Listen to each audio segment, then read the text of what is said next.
That's going to be right now.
Come on, bro.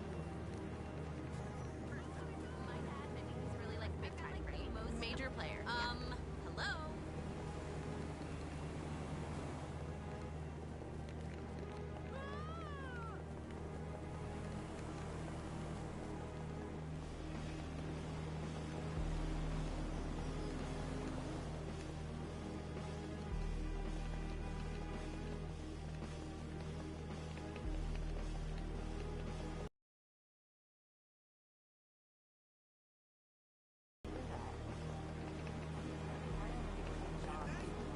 That's good news. Oh my. Oh.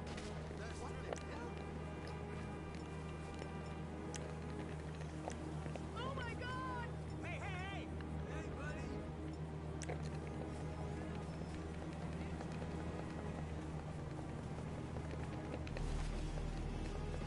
Hello?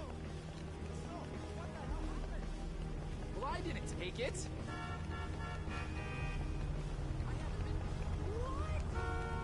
Holy hell! Damn! Nice! We're gonna have to fire my agent. What up, homie? I'm not worried about my heart. No way! Oh my God!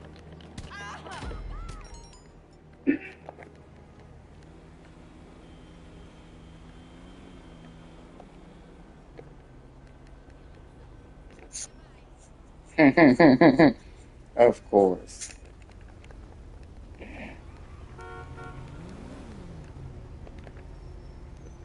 Just perfect. I can't take it anymore.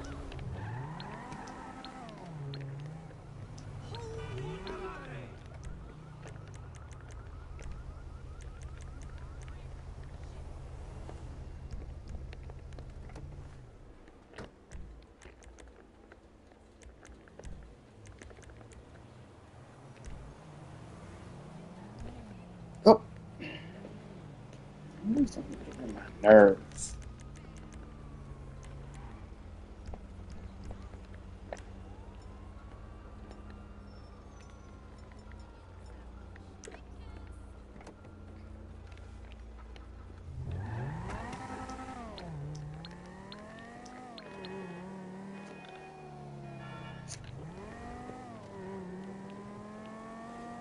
I don't know why Sorry, bitch.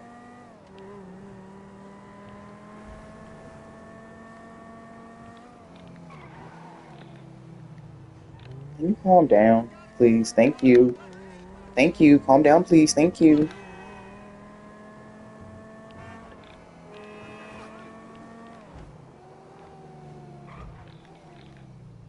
Oh, With blimey. You Jimmy's. got some primer.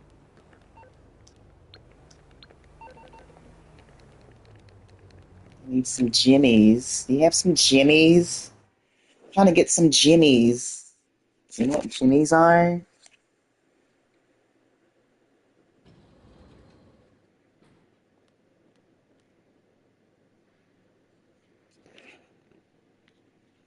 Those are the unlimited streaming and with Straight Talk, pray for something you never knew you needed.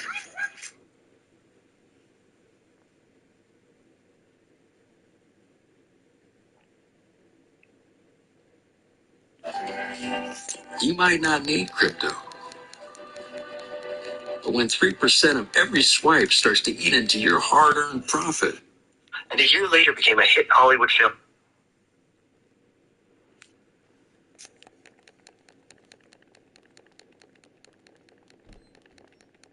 Something like that.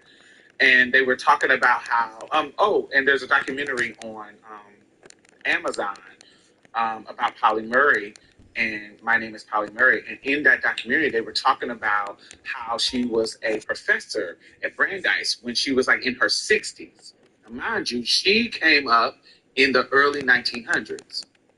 And so in her mind, the capital word Negro was not offensive, and they fought to have it respected. So for her, these young people coming up and calling themselves black was kind of like an off-putting thing when we fought for a capitalized Negro. And so from her era, that was an accomplishment. So you're shifting and calling yourself black feels kind of off. Like, why are you calling yourself black? Especially as colorist and weird in this era of time, you know, some high yellow girl calling themselves black felt really, really off. So she would be a professor there, and she would be saying Negro, and the students would be like, "Why this old bitch keep saying Negro? Like, why are you calling yourself Negro? This is not the fucking 40s. This is not the 20s."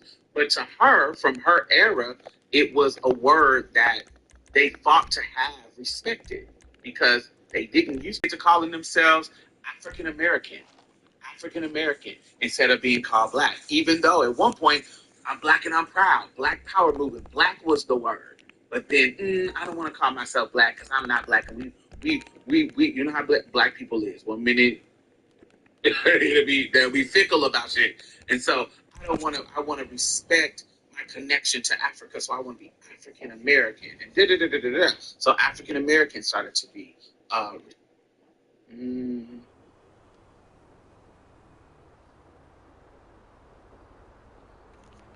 is it back? Are we back?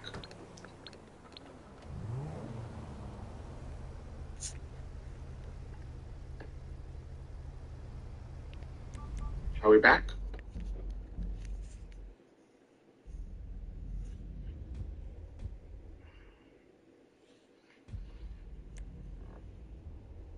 Okay, great, great, great, great, great. All right, so perfect. So because my homegirl Launching session. Launching Doctor, she's been on session. the show, Doctor Launching Monty, session. Launching Doctor session. Mooney. She makes like this joke where she was like, just like these honey white supremacist institution of America owe us reparations. Once we get those, let's talk about how the psychological Okay. So, institutions are owe you us reparations too, and not only as black people, but as women, because there was a lot of bullshit that happened. You remember that time when that era of time where women were going to insane asylums because of hysteria and all kinds of shit that they were just trying to lock women up to take either their land, to take just all kinds of stuff, just to oppress them and be in that kind of way. So yes, we were called homophiles. And then prior to that, in the early 1900s and late 1800s, like when we were in the Gilded Age, we were called inverts, Wrong which is one. surprising because now invert, the word, is used in a whole different context. Because we just was talking about last night, about being extrovert and introvert. And Wrong one. So this is uh, Wrong one. this is a similar word to that, invert. So we were called invert. And so in the passage that we just listened to, invert was the old word to describe homosexuality. So let's continue. This response must be understood in the context of American economics and consumerism. Each was a fundamental force in the lives of U.S. citizens. Together, they were the basis for what would increasingly become the American way of life. This Yes. Wrong word. largely a result of economic systems and substantial principle created in the entrepreneurial age. These men, called robber barons by their critics, acted ruthlessly and often illegally, but laid the Wrong foundation for the one. United States to be at the forefront of the world economy. Wrong one. More important, these economic Wrong changes one. also produced a culture in which personal identity Wrong was one. formed not just through gender, race, Wrong sexuality, one. and class, but through consumption. Wrong one. As people migrated from rural areas to urban centers, there was a profound Wrong shift in one, economic bitch. and consumption patterns. The I United don't States was drive, slowly bitch. entering a culture of That's production on and one you. of consumption, a process that would reach its apotheosis in the 1950s. This culture shift is illustrated by the success of the assembly line. Wrong one.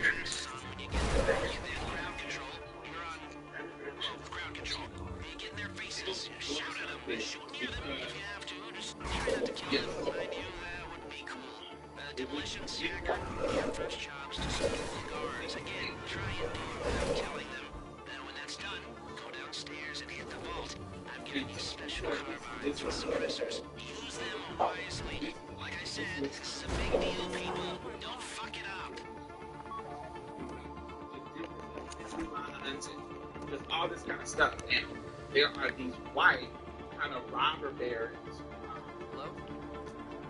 It's kind of like these men, the Rockefellers, the Fords. There are people who are invested in it. And it's also it's kind of high exploitation. And so, yeah, that's what was happening at this time. But it's also when this kind of great migration of Black people is happening, and so we too are coming up on economic opportunities as well. So that's what's happening.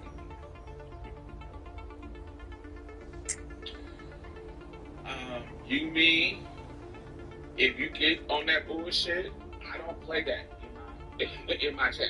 If you start railroading the conversation, adding shit that don't have anything to do with what we're talking about, on some conspiracy theory shit, I'm just gonna block you. Why is everyone calling up? You need somewhere to rest. Build some shit that's credible. Illuminati shit. That's just not gonna happen. You can listen, and if your brain, just like they just made, um, they're seen as these kind of like beacons of white industry leaders, but they really wasn't that. Like it was literally workers, white and Black, who were poor, who was in the mines, who was on the railroad, who was making these innovations in these things, like even the assembly line, like Ford. People thinking the Ford assembly line was just Ford's mental intellect just doing these things. No, it was the workers, Black and white, who were making these ideas up. But because they were the business owners, they are seen as the genius.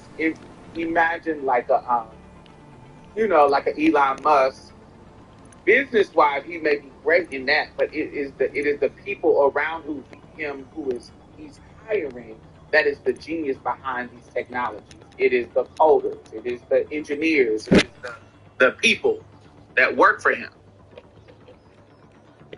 It is not the person.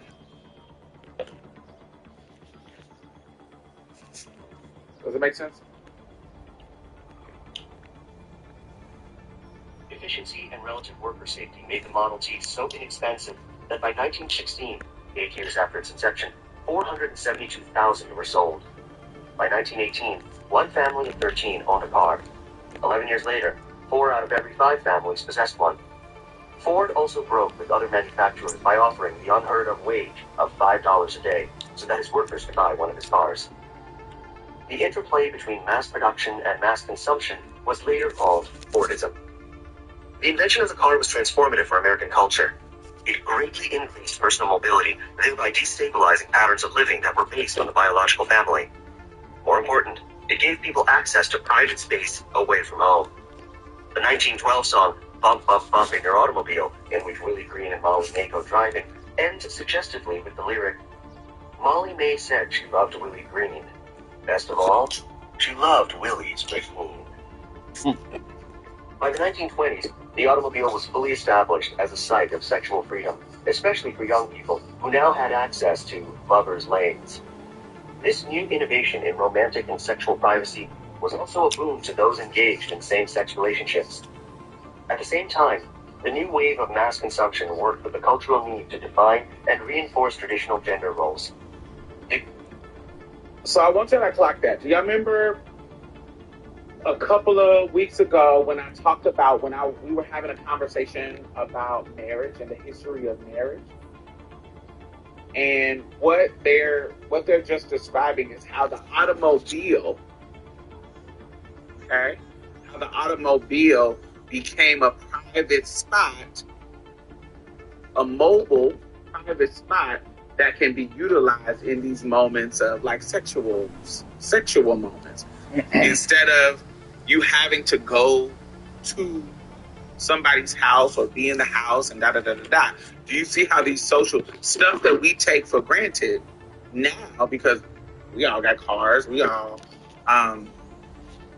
well, not we all, but most people know what a car is and how cars work. And so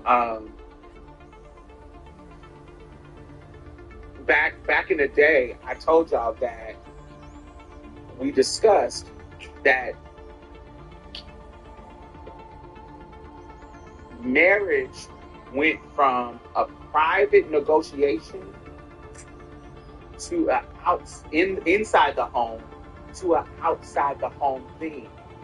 So when a woman or a girl, usually a girl, she wasn't a woman yet, but well, legally maybe she was in certain areas of time. But usually a teen girl, usually a coming of age girl. It was her father or her parents that was setting her up with somebody that they felt was appropriate for her to marry. And the dudes who were, or the dudes who were interested in her had to come to her house where she lived with her parents and court her. You watch Bridgerton. If you watch Bridgerton, you see what the process was. Like, they had to come to the house and engage with the whole family to let them know, I am trying to pursue your daughter, and if you give me permission, I want to sit down and get to know her and see if we're a good match and potentially marry her. And that's in turn the father and the family get to say, is he a good choice? Does he have money? Who is his family?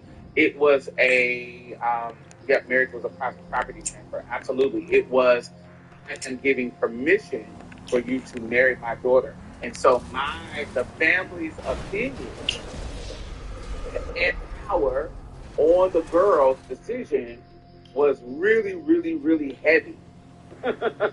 Who even got to come and court her was determined by her family and her parents and that kind of stuff. All right?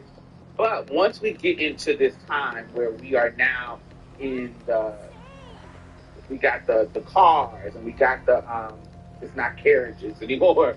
It's not, it started to transfer particularly in the 30s and the 40s, where arranged marriage is far from most history, absolutely.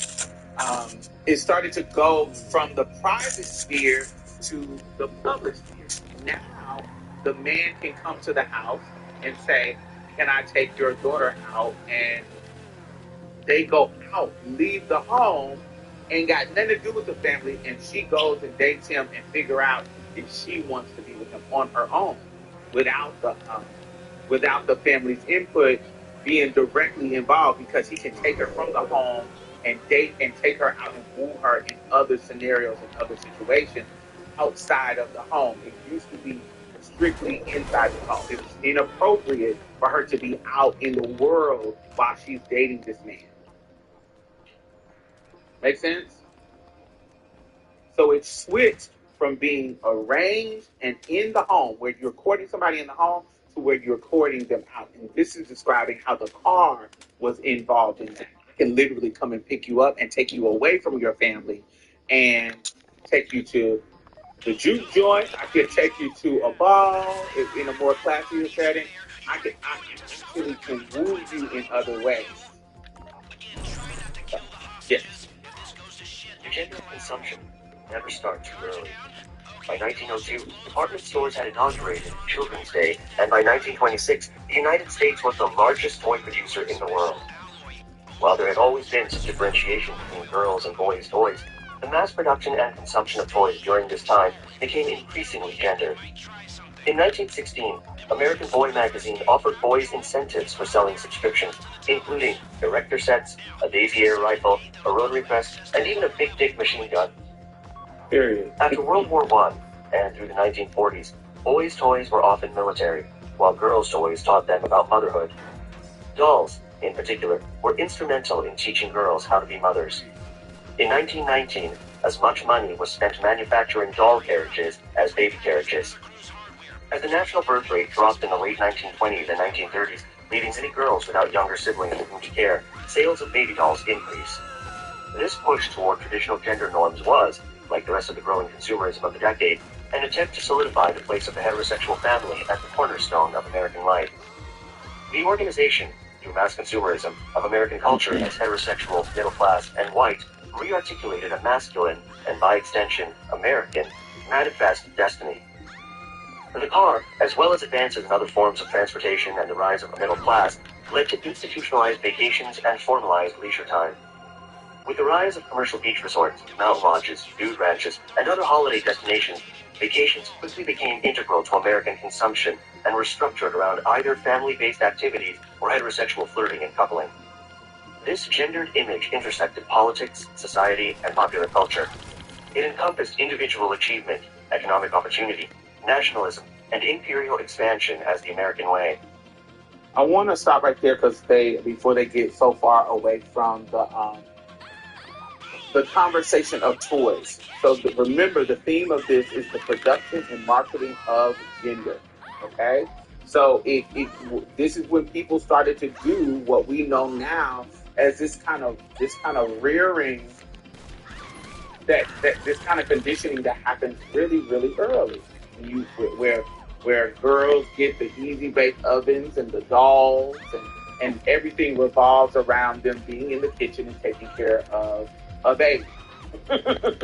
And men, everything revolves around either sports, military, blah, blah, blah, blah, blah. And now there's production of toys and things that are happening, and toys and things to play with and do that condition you to know that girls do this and boys do this. So this is the production and marketing of gender. What your gender is supposed to do, what your gender is supposed to look like. It is no surprise that at the end of this time, we get a Barbie doll.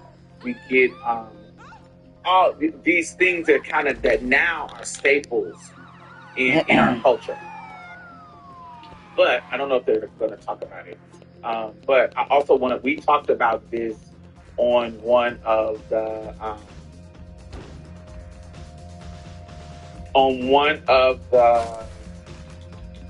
episodes, I think, of Chasing Threads. If you listen to, I can't remember exactly what episode it was, but we were talking about Theodore Roosevelt and how the teddy bear, the actual teddy bear, the toy, the teddy bear came about. So Theodore Roosevelt is known for being this kind of Theodore is this backlash in the same way, not exactly, but you know how more than likely in history, um, um, more than likely in history, Donald Trump will be looked at as a backlash to Obama. You feel what I'm saying? So by top hat wearing, uh, coattail wearing city-fied dude, like there's a popular class thing that is happening prior to Theodore Roosevelt in the golden gilded age, where the dude who was the masculinity, the depiction of masculinity was this kind of high class, high top. If you watch Gilded Age on HBO, what's her name? What's the husband's name? The robber baron, Bertha's husband. What is that name? What's that family name? I can't remember. But the man of the house. Um, that look where he is handsome, clean shaven. He has the hair. He has the top hat.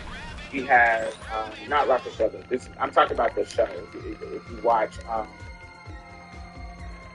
um, this is prior to that. If you watch the Gilded Age, what is his name? What is that character's name? He's the father.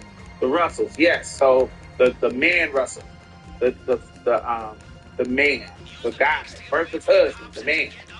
Um, so that look, the look of that man, the look of the men in that show, that kind of classy tuxedo, top hat, there was a backlash to that kind of person and there was a layer of anti-homosexual in it.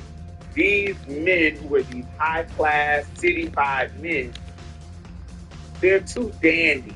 They're too clean cut to be masculine. And and there was people around the country, particularly around this time, where there were people going west and being more cowboy and rough and rugged and ranchers and da da da da. And Theodore Roosevelt, as a president, was a backlash to that dandy kind of image. Because when we see Theodore Roosevelt, when you see pictures of Theodore Roosevelt, a lot of the pictures that they depicted him, Theodore Roosevelt,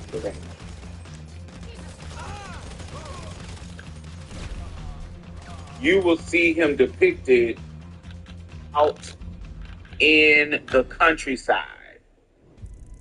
You will see him depicted like this. Like as a cowboy, he ain't gonna be in the top hat. He's gonna be on his horses. These images of Theodore Roosevelt became, in this time, the ideal of masculinity.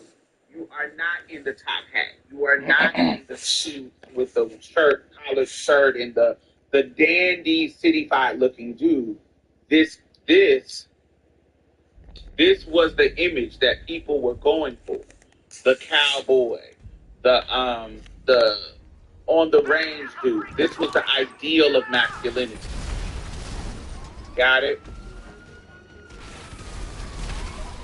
And the irony of that, a lot of them boys were gay. Come on, Brokeback Mountain. I don't say a lot of them boys, but gay is gonna come up in the culture. Even the city-fied ones, it's gonna be gay there. It's gonna be gay in the cowboy. It's gonna be gay wherever you go. The gay is natural. It's gonna be around. There's going to be gay shit going on. So that kind of image. So because he was that kind of image, Theodore Roosevelt, him going out and hunting, being on the horse and out in the range, out there doing the shit that masculine dudes do, which is hunting and sporting and, boom. So what happened was, because he was giving this image of, I am a frontier man, I am out here doing hunting and chasing deer and elk and doing this masculine stuff. One time in real life, he came across a bear. He came across an actual bear. And he decided not to kill the bear. He decided not to shoot it. He decided to let it live. And the news took this story and ran with it as almost like a negative, like, oh, Teddy, the big strong man Teddy Roosevelt gets soft on the bear and not hurt the bear. And so a cartoonist, Theodore Roosevelt, cartoonist Teddy Bear.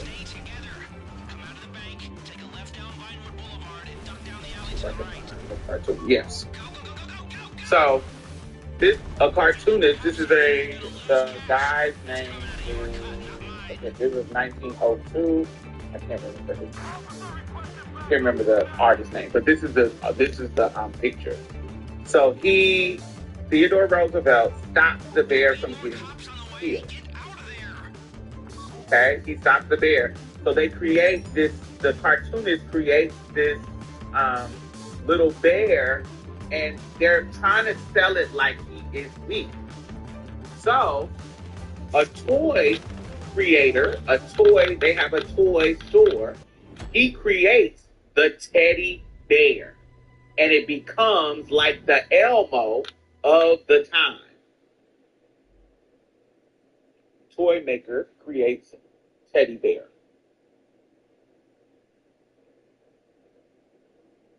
Yeah, so his name is Richard Morris Mactum. And he owned a candy store, but they sold toys. And so he created the teddy bear, and it was based off of the bear that Teddy Roosevelt did not kill.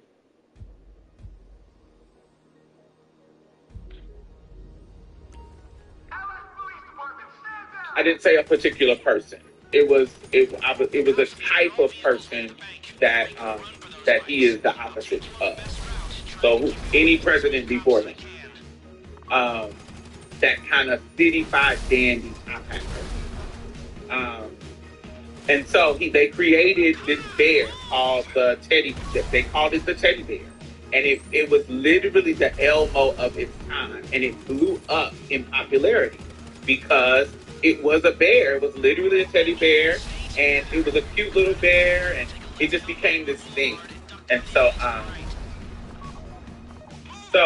stuffed animals became a popular thing. Stuffed animals, particularly the teddy bear. So that is why the teddy bear became this kind of like iconic symbol of love, comfort, and like friendship. It also Yes, this is it.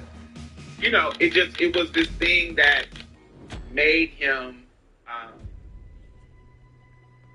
It was meant to undermine his masculinity, but it actually helped him because it made him more relatable. Instead of being this like cold, manly thing, he actually cared for the bear and let the bear live. So they were, it actually did the opposite of what they wanted it to do. All right. So let's continue. I'm just trying to give y'all more context based on what I know in my own history studies and give the context of what's happening. Finally, it aligned with ideas from the social theory movement, sexology, and the new science of eugenics. Teddy Roosevelt, soldier, hunter, adventurer, and president of the United States in the first 8 years of the century, became emblematic of American masculinity in the popular imagination. Over to wealth in 1858. Maybe I jumped the gun. A truly unwound childhood by sheer force of will to become a star college athlete. In 1898, he became the leader of the Rough Riders, volunteers who fought in Cuba during the Spanish Civil War. Their exaggerated exploits became mythical accounts of American manhood. For Roosevelt, manhood and the strong, athletic white male body were inseparable from America and patriotism. By the time Roosevelt was in the White House, the entire nation knew of Roosevelt's youthful bodybuilding to overcome frailty, and young boys began strengthening regimens, and grown men reveled in what the New York Tribune in 1907 called Roosevelt's opulent efficiency of mind and body. He even brought a professional boxer to the White House as a sparring partner. The conflation of robust maleness, heterosexuality, and whiteness set a standard for citizenship that was the antithesis of the invert. Roosevelt's representational power drew strength and scope from progressive-era reform thinking. Progressivism involved fighting for shorter working hours in factories, rehabilitating dangerous tenements, starting regulatory commissions for labor and finance, and battling corruption in government, as well as social purity projects such as prohibition and protecting women and children from non-white people. Charlotte Perkins Gilman, a brilliant feminist economist and theorist who supported many progressive social reforms, believed in the supremacy of the white race. She argued that Jews had not passed the tribal stage, that Orientals were innately connected to crimes, and that African Americans essentially should be forced into industrial work because of their low intelligence. Such thinking was a logical outcome of social purity advocates valuing, in their language, the white race over others. As Beryl Satter points out, the white middle-class vision of progressive-era reform would embrace censorship campaigns, Jim Crow laws, eugenics, and even lynching, as well as sanitation and tenement reform, factory regulations, women's suffrage, and socialism. All were potential means for safeguarding the evolutionary development of the Anglo-Saxon or human race, and hence of inaugurating a purified republic. Given these attitudes about race, it is not surprising that Gilman, and many other women and men involved in these movements, believed in eugenics, a social-political theory that advocated the improvement of the human race by deterring the reproduction of those people deemed to have less than desirable traits. Eugenics was not just a social purity movement belief, but was widely taken up by the legal and medical systems in the United States.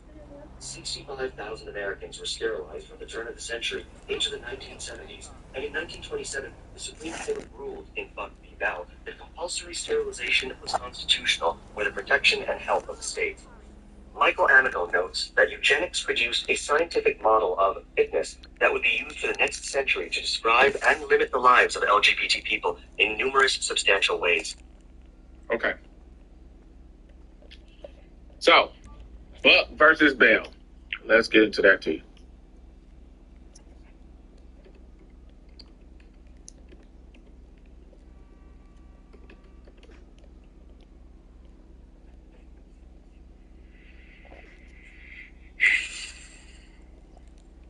I'm gonna send y'all the link. This is in Virginia.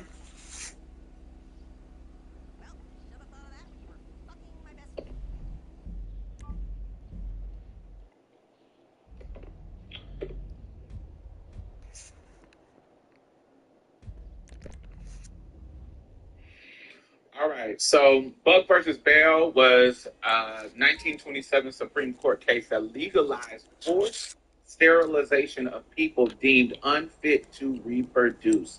The case involved Carrie Buck, who was diagnosed as feeble-minded and sterilized by the state of Virginia.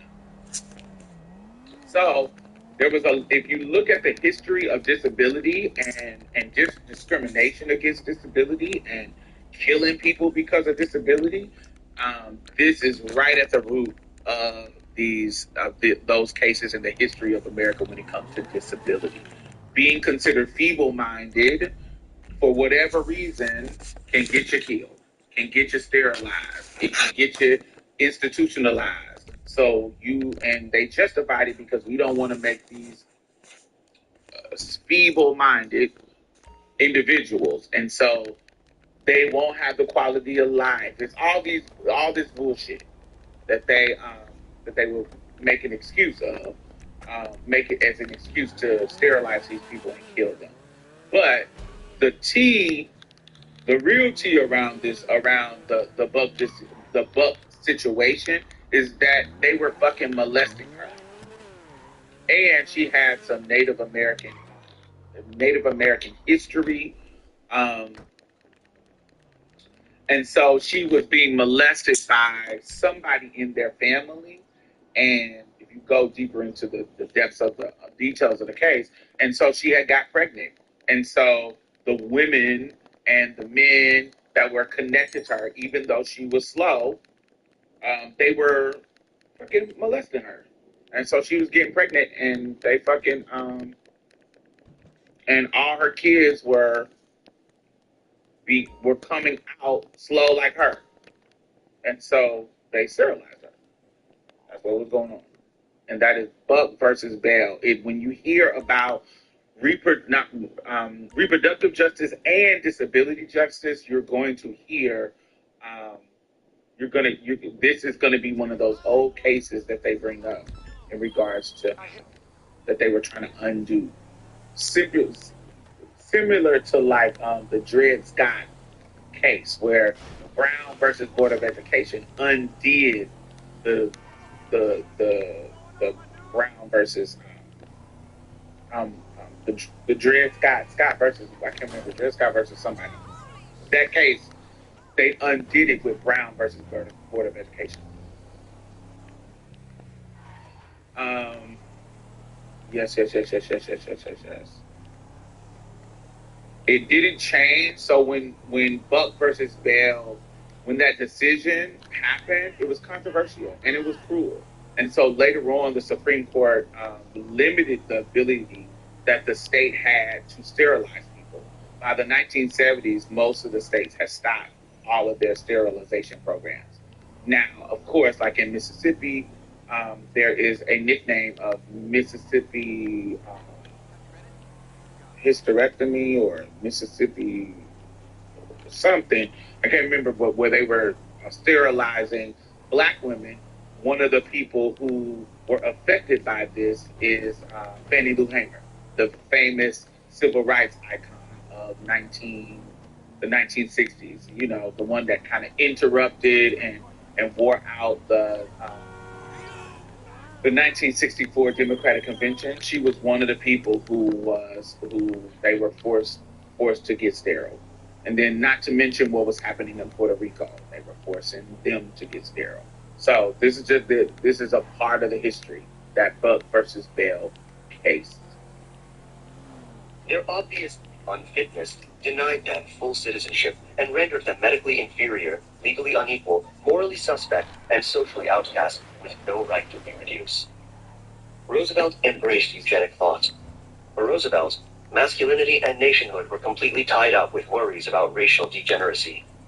In a speech to the National Congress of Mothers on May 13, 1905, Roosevelt bemoaned the idea of family planning and claimed that if the average family in which there are children contained but 2 children, the nation as a whole would decrease in population so rapidly that in 2 or 3 generations it would very deservedly be on the point of extinction. He added that such race suicide would not be regrettable, since a race that your data is gold to hackers. McAfee helps keep you safe with AI-powered scam detection, secure VPN, and award-winning antivirus. Plans start at $39.99 for the first year. Visit McAfee.com/online protection. Terms apply. These are the roots and the historical context of these conversations that we have around reproductive justice now. Why this is an old mindset that, to continue our white race and to make sure that our white race is pure and up to par, we got to make sure that there's no miscegenation, this is no kind of interracial connecting, because the Asian people are beneath us, the black people are beneath us, the Jews are beneath us, and the Native Americans are beneath us. And so you should be having babies. You should be home having babies, and as many babies as possible, not just to make the race strong, but also the industry, the capitalistic industry that is happening in our country now. In order for us to grow, we need more workers. We need more laborers. And so that was the ideal. This is the root of not only white supremacy, but the idea of controlling women's bodies in this way, in the way that we see it today in America. Women's or birthing people's, more politically correct to say. In 1907, Robert Baden-Powell, a noted lieutenant general in the British Army stationed in India and Africa, adapted a military training manual, Aids for Scouting, for boys. A year later, he wrote Scouting for Boys and founded what would become an international movement, the Boy Scouts. Baden-Powell was a product of British colonial political policies, and they are reflected in his thinking.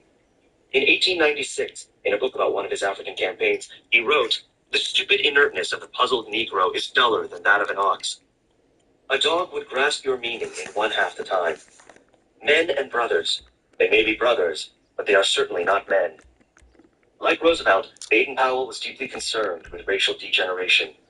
For Baden-Powell, Scouting was a character factory whose purpose, from the very beginning, was conceived as a remedy to Britain's moral, physical, and military weakness. Intrinsic to Baden-Powell's vision of the Boy Scouts was the formation of an idealized national citizen who would embody the perfect white male.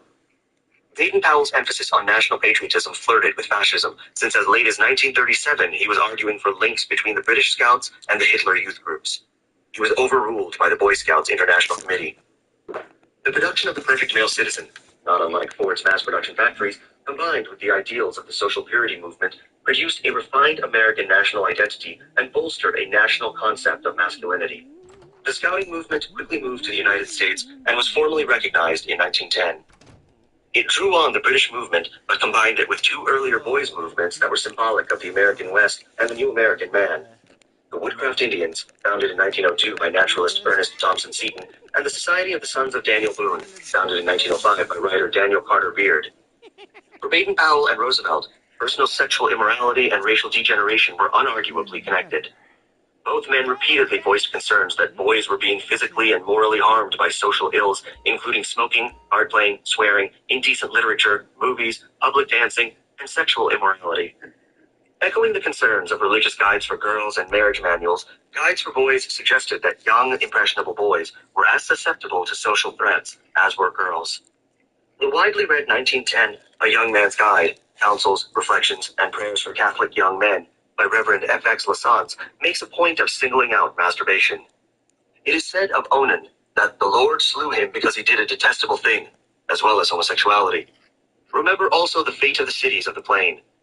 The cry of Sodom and Gomorrah is multiplied, and their sin is become exceedingly grievous.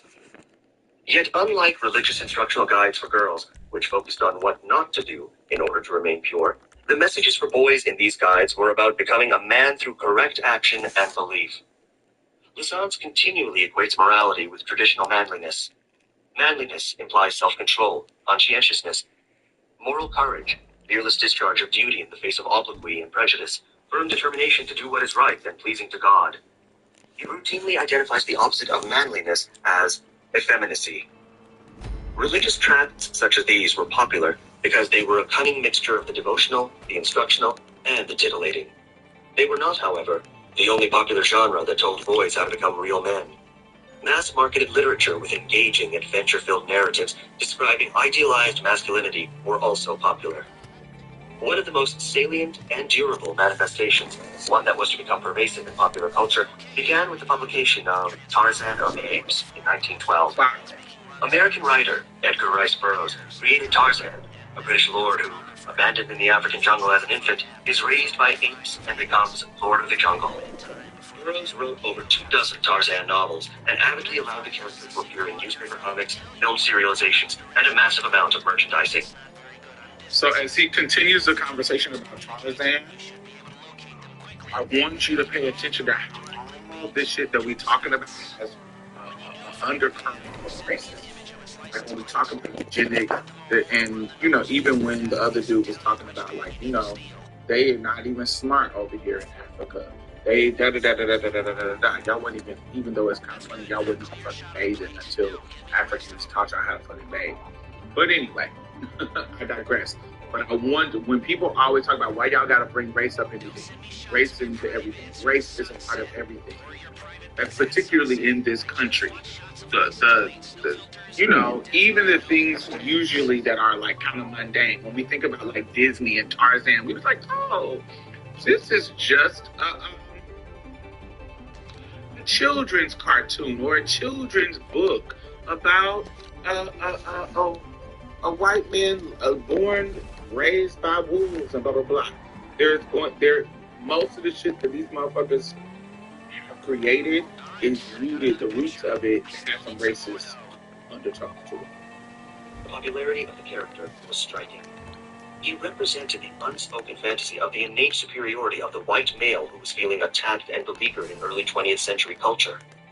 Burroughs' novels are replete with scenes that portray Tarzan, by his very nature, triumphing over both apes and Africans, who are often equated with one another and subdued by violence. Tarzan of the Apes, published in a year during which African Americans were being lynched at the rate of 1 every 5.8 days, was a reflection and grisly imitation of American race violence of the time. In one scene, Tarzan, in imitation of white American lynch mobs that murdered African American men to protect the purity of white women and the sanctity of motherhood at home, brutally kills the African Longa, who has murdered Kala, Tarzan's ape mother. Hand over hand, Tarzan drew the struggling black until he had him hanging by his neck in midair. Then, Tarzan climbed to a larger branch, drawing the still threshing victim well up into the sheltering verdure of the tree. Tarzan continues to lynch Africans throughout the novels. To reinforce strict ideologies of heterosexuality, Tarzan has to kill.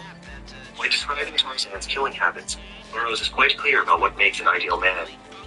He killed for food most often, but being a man, he sometimes killed for pleasure, a thing which no other animal does, for it is removed from man alone among all the creatures to kill senselessly and wantonly for the mere pleasures of inflicting suffering and death. All right. So, they're fetishizing killing black people. So this is why you see, why lynching was popular. Like, they made it a moment of, entertainment, a moment of, you're more manly if you do it, and the pleasure of it.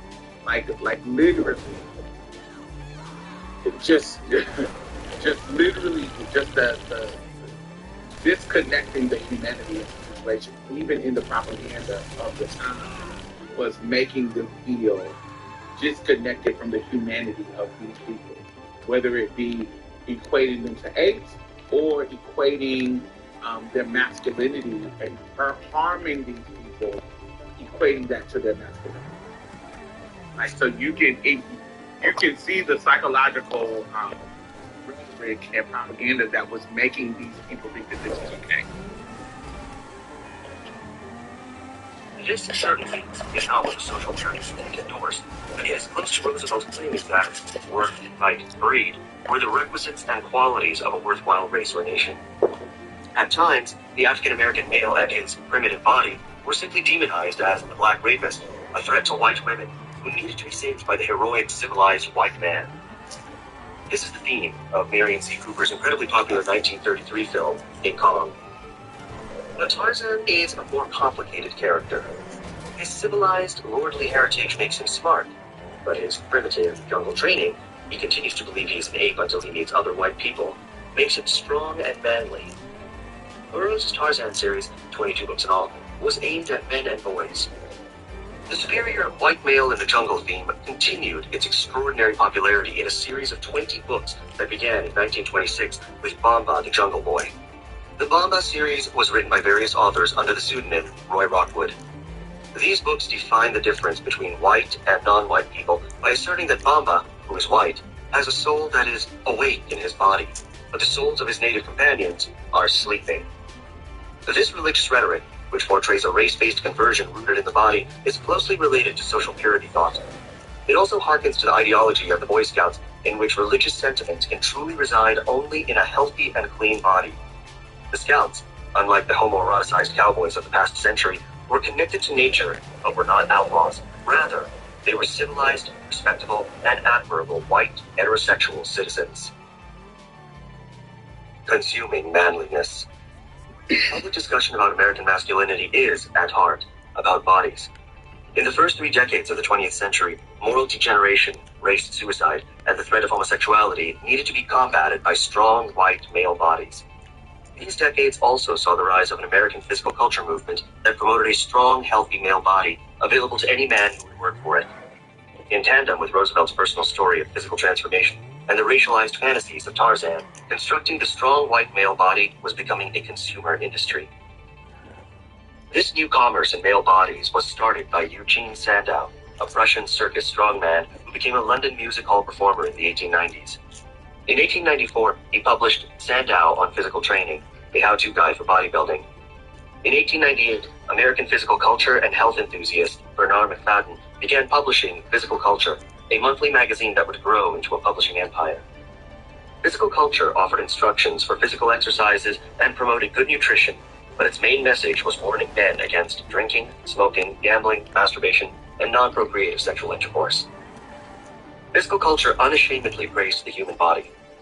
McFadden even ran into trouble with Anthony Comstock for his posters of women in tights and men in breechcloths. The motto of Physical Culture was, "Weakness is a crime, don't be a criminal." The magazine discussed health for both women and men, but was obsessed with masculinity. In addition to publishing books such as Superb Virility of Manhood, 1904, McFadden marketed devices for enlarging the penis.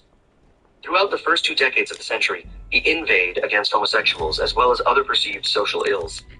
In the 1930s, he became an avid anti-communist and penned editorials such as "Communistic Agitators in Our Schools," "Hang the Traitors."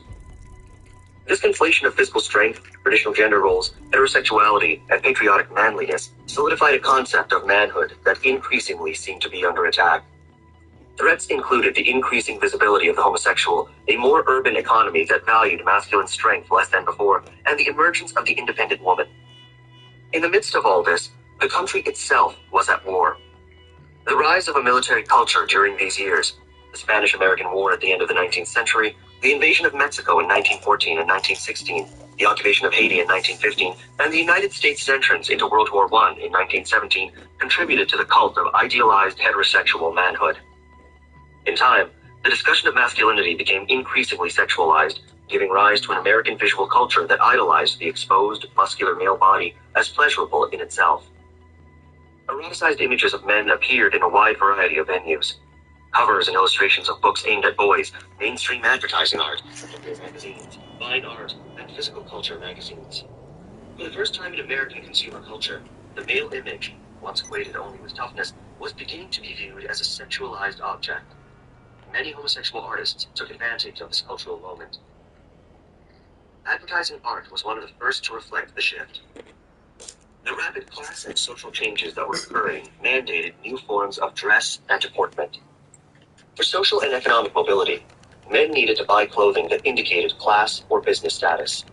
In advertisements and on magazine covers, J.C. Leyendeckers noted illustrations of young, attractive, middle-class businessmen overtly glorified the male body. Leyendecker, who was openly homosexual, designed the iconic Arrow Collar Man, who represented both stalwart masculinity and urban middle-class upward mobility. Leyendecker's slightly sleek and prettily dressed office clerk drew on homosexual traditions of the dandy and the fop. The Arrow Collar Man was so enormously popular that even Theodore Roosevelt singled out the image as a superb example of the common man. Commentators never mentioned that Leyendecker's model for the Arrow Collar Man was his lover, Charles Beach, with whom he openly lived and socialized.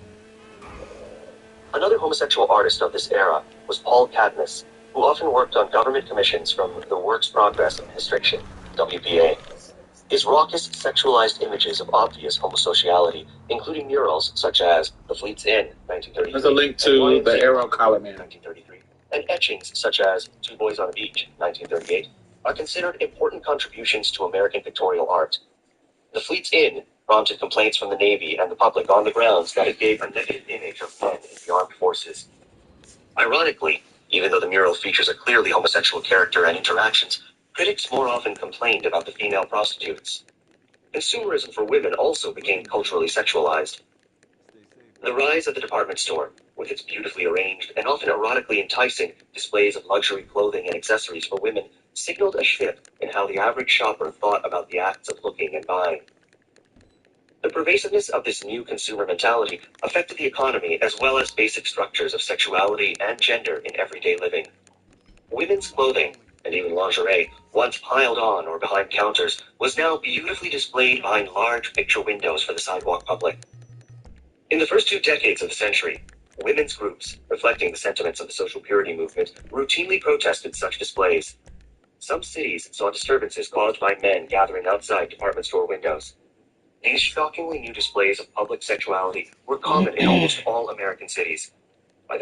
So I wanted to share some of these images of the arrow collar man because if you pay attention to this image, this this is like when of how this image of manhood kind of has continued on in our culture. Because if you look at him, look at them, and the image of the arrow collar man, that is literally James Bond.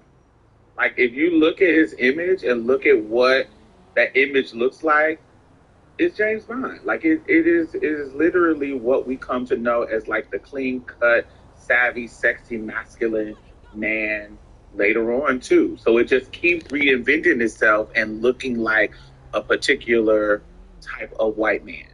Um, yeah, and we see these kind of images kind of keep coming back around. So, and it's funny how they, while they was creating this kind of man and this kind of image, because you are making him hyper masculine and deeming him this hyper masculine. Play your way at Universal Mardi Gras International Flavors Carnival, February 1st to March 30th. Catch live concerts on select nights, including Scotty McCreery, Foster the People, Millennium, All Time Low, and more. Get details at universalorlando.com. Campaigns from the 90s.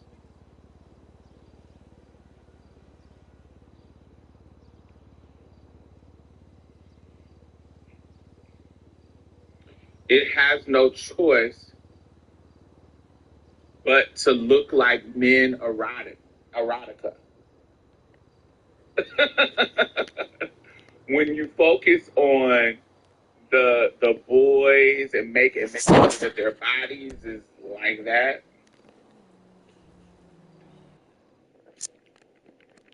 you have no choice but to attract homosexuality, even in the way that you think it doesn't do it. Look, this looks like gay literature.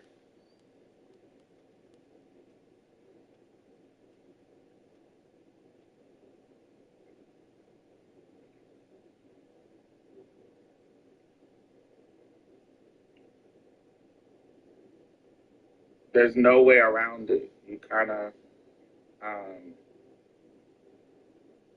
there's no way around it. So, yeah.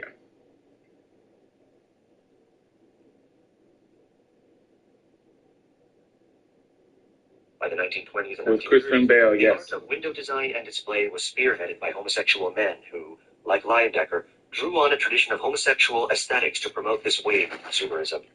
Vincente Minnelli, who had relationships with women and men, and later became a noted Hollywood film director, got his start as a window designer in Chicago. The role of the female consumer also became more and more important as women gained more access to money, either earned or through their husbands.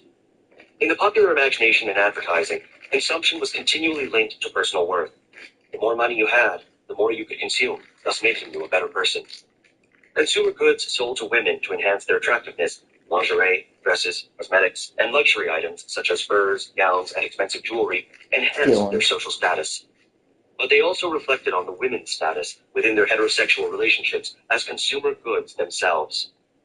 In a clear critique of heterosexual relationships, economist and sociologist Thorsten Veblen suggested in his 1899 Theory of the Leisure Class that the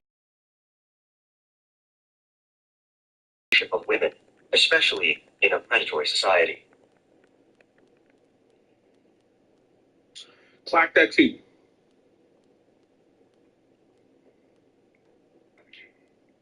Let me, I want to go back to that. Jewelry enhanced their social status. But they also reflected on the women's status within their heterosexual relationships as consumer goods themselves. In a clear critique of heterosexual relationships, economist and sociologist Thorsten Veblen suggested in his 1899 Theory of the Leisure Class that the ownership of valuable material objects is indistinguishable from the ownership of women, especially in a predatory society. So, the ownership of goods and things is indistinguishable between the ownership of women. And if you think about that, now this is 1899, and you think about that and think about Kanye West and how he positions his new wife and old one and girlfriends. Think about how Kanye West, who is searching for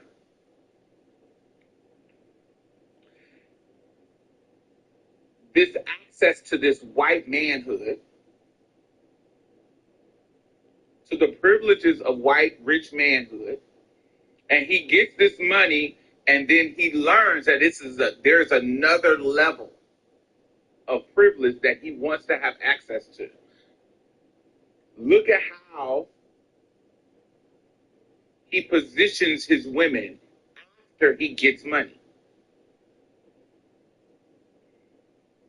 Amber Rose was an accessory. Kim was an accessory. His new wife, Bianca, is that her name? Bianca, is an accessory. It's like having a Lamborghini. I have access to white women. I have access to a certain level of white women. It gives me a certain prestige. It gives me a certain social status. Having this bad bitch on my arm. At first, it was this bad, inaccessible stripper, ex-stripper, who I can just turn her whole life around. I leave her and I go to Kim, this rich, white, exotic-looking woman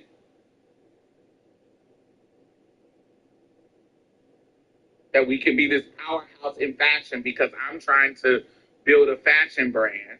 So I get her, who is popular, who's talent. Everybody loves to act like Kim don't got no talent. The talent of the Kardashians is that they know how to monetize their popularity. It's not about singing, dancing, and shucking and jiving on stage. It's about I'm popular and I know how to monetize this. That is their talent.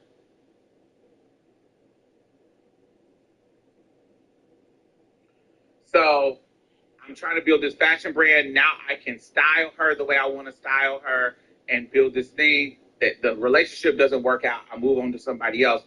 Listen to how they are,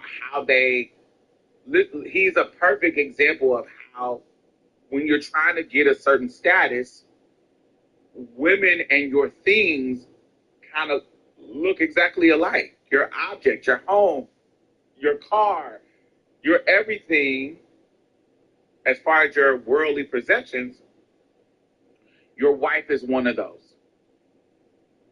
Objectified.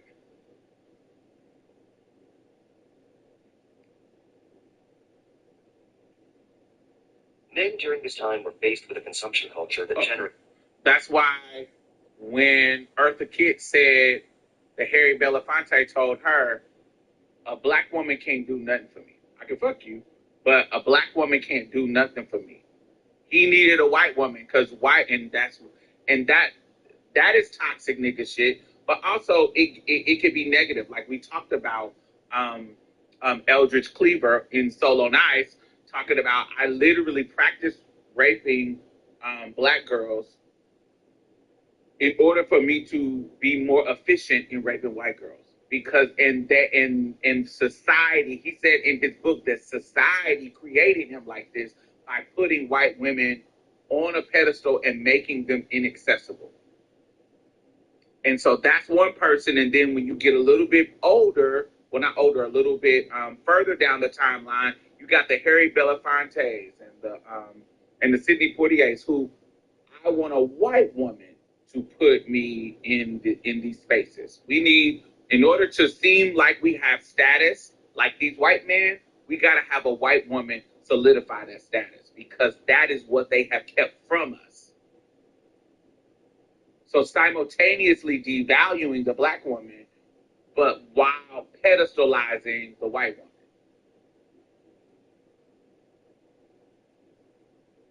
All of which is an accessory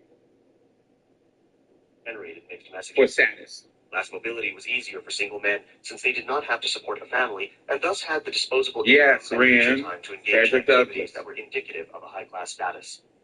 Conversely, as Veblen proposed, male consumption was innately tied to heterosexuality. The acquisition of a wife was an essential aspect, if not the essential aspect, of American manhood. Due to the rise of what Veblen called conspicuous consumption, the purchasing of goods to gain class status, heterosexuality, gender roles, and class status were all costumed performances, and all acquisitions, including wives, were essentially disposable. The new commodified, ostentatious definitions of masculinity and femininity, partly designed by homosexuals, changed the appearance of American culture, including religion. Americans had embraced conspicuous consumption, spectacle, and the sexuality of the arrow collar man and luxurious woman. The next step was religion sold as entertainment. These decades saw a rise of populist religious figures who preached a distinctly American heterosexual gospel. The American public responded with enthusiasm. The new technology of radio enabled these preachers to build huge, devoted followings. Come on. Two of the most popular evangelists, they each preached to millions of people in their careers, were Billy Sunday and Amy Semple McPherson. Each had distinct effects on how Americans conceptualized the links between sexuality, gender, and religion. Sunday, a former baseball player, was an athletic man, yet dapper in conservative, well-made suits, who championed the United States entry into World War I, spoke out against immigration, and presented himself as an old-fashioned married man. McPherson relied on a sexualized femininity that conveyed a compelling image of the traditional heterosexual woman. The rumors of sexual impropriety that followed McPherson, including an international scandal in which a purported 4-week-long kidnapping was thought by many to be a cover-up for an adulterous affair, greatly increased her followers' support and enhanced her embodiment of normal heterosexuality. McPherson's fame and sexual appeal were so great that she was parodied in Broadway shows, as in this ironic lyric from A Lady Must Live by Richard Rodgers and Lorenz Hart from their 1931 show, America's Sweetheart. If she is not a cold-blooded person, what is a girl to do? But if I looked like Amy McPherson, I'd be a good girl too. The lyric, by the homosexual Hart, highlights the parody inherent in McPherson's and Sunday's performances. They were, in essence, becoming camp. Sunday and McPherson reflected the concerns of most social purity activists. They believed in a literal reading of the Bible and preached against drinking, gambling, and the relaxing of traditional gender roles. They denounced representations of immorality in film and theater, decried public dancing, strongly emphasized traditional ideas about sexuality, and were dedicated foes of evolution. Decisively formed by the Gilded Age, both were avid believers in capitalism. Oh, baby. Oh, 1 second. Baby, I don't know who you are, but baby, we do not do that here. That's one that a pet peeve of mine. Baby, we do not celebrate predators here. That is something I do not like. I don't know what the fuck is going on with y'all. Y'all is do that shit somewhere else. We don't do that here. I don't know what the fuck is going on with y'all today. Well, in this past week, y'all being weird, I will block y'all. We don't celebrate R. Kelly's, P. Diddy's. We don't celebrate predators and abusers here. It's zero tolerance. This is not a democracy. You can do that on somebody else's page, on your page. This is not a I'm a dictator in that regards, where you don't get to be celebrating fucking stupid people, abusers and shit like that. So do that somewhere else. Have a great day. McPherson's popular iconography, Sunday's pitching for the Lord in an exaggerated pose, McPherson's pearls, furs, expensive cars, and her famous catchphrase, "We are passing around a collection plate, be as generous as you can, and no coins, please," was nationally recognized. Their avid heterosexuality, exaggerated gender roles, money, and success were foregrounded as the hallmarks of American Christianity. The availability of news broadcasts and entertainment technology turned personal salvation from a private relationship with God into an all-American spectator sport. McPherson, who eschewed Hollywood, routinely relied on sophisticated show business spectacle in her meetings. The major break from the social purity movement was seen most clearly in Sunday's and McPherson's embrace of a new image of Jesus, one that was radically different from the sentimentalized 19th century version held dear by the social reformers. This new Jesus was a forthright, manly, decisive American who was physically strong, an adventurer, political, and certainly a capitalist. Boom. So do you see how they're creating this image of Jesus that is not like Jesus of the past, who was for the marginalized? That this is the beginnings of them, what they're doing now, like reframing Jesus to be anti-immigrant and anti-homeless. And what the fuck are you talking about? That is literally not what Jesus was about. But this is the beginning of them trying to rebrand Jesus to fit a capitalistic, white supremacist idea. That's why he becomes blonde hair, blue eyes, even more over this time. This was the new American Jesus, I don't know if I feel like doing this one. I really don't. 1925 bestseller, A Young Man's Jesus. Like at all. Here, Jesus had a strong handshake and a good sense of humor, and shoulders as broad as his chest was deep. He was a man's man as well as a woman's man. All right, sexy Jesus. Conflated the idea of a real man with a real Christian. Sunday's plea, Lord save us from off-handed, flabby-cheeked, brittle-boned, weak-kneed, thin-skinned, pliable, plastic, spineless, effeminate, sissified, 3-carat Christianity, was a forceful attempt to break from what he saw as the woman-centered Christianity of the 19th century, in which Jesus was passive and suffering, not bold and dynamic. The first Red Scare and Reform. As this new religion of stage spectacle and its image of Jesus as capitalist super-patriot were evolving, a fever-pitched theatricality animated a series of harsh crackdowns by the federal government. Called the Red Scare by historians, it brought life-changing consequences to many Americans. The Red Scare began with the Espionage Act of 1917. The stated intention of this law was to protect the U.S. military during World War I, but its true aim was to silence speech critical of the government. This intention became clear when the Sedition Act, passed a year later, prescribed severe punishment, including extended time in prison, for anyone who shall willfully utter, print, write, or publish any disloyal, profane, scurrilous, or abusive language about the form of government of the United States or the Constitution of the United States. In a new twist on the Comstock Act, the law stipulated that the Postmaster General could monitor the U.S. mails for violations of the Sedition Act. The mailing of any political material that was critical of the United States government was now prohibited. The hysteria of the Red Scare was an orgy of super-patriotism and a ferocious burst of super-nationalism. But more important, following Mary Douglas's theories, it was a purification rite, a reaffirmation of American values. These American values were primarily the values of the social purity movement, now articulated through a different lens. The Espionage and Sedition Acts provoked a series of raids between 1919 and 1921, organized by U.S. Attorney General Alexander Mitchell Palmer. Known as the Palmer Raids, they were aimed at known and suspected radicals, including aliens, U.S. citizens, and groups.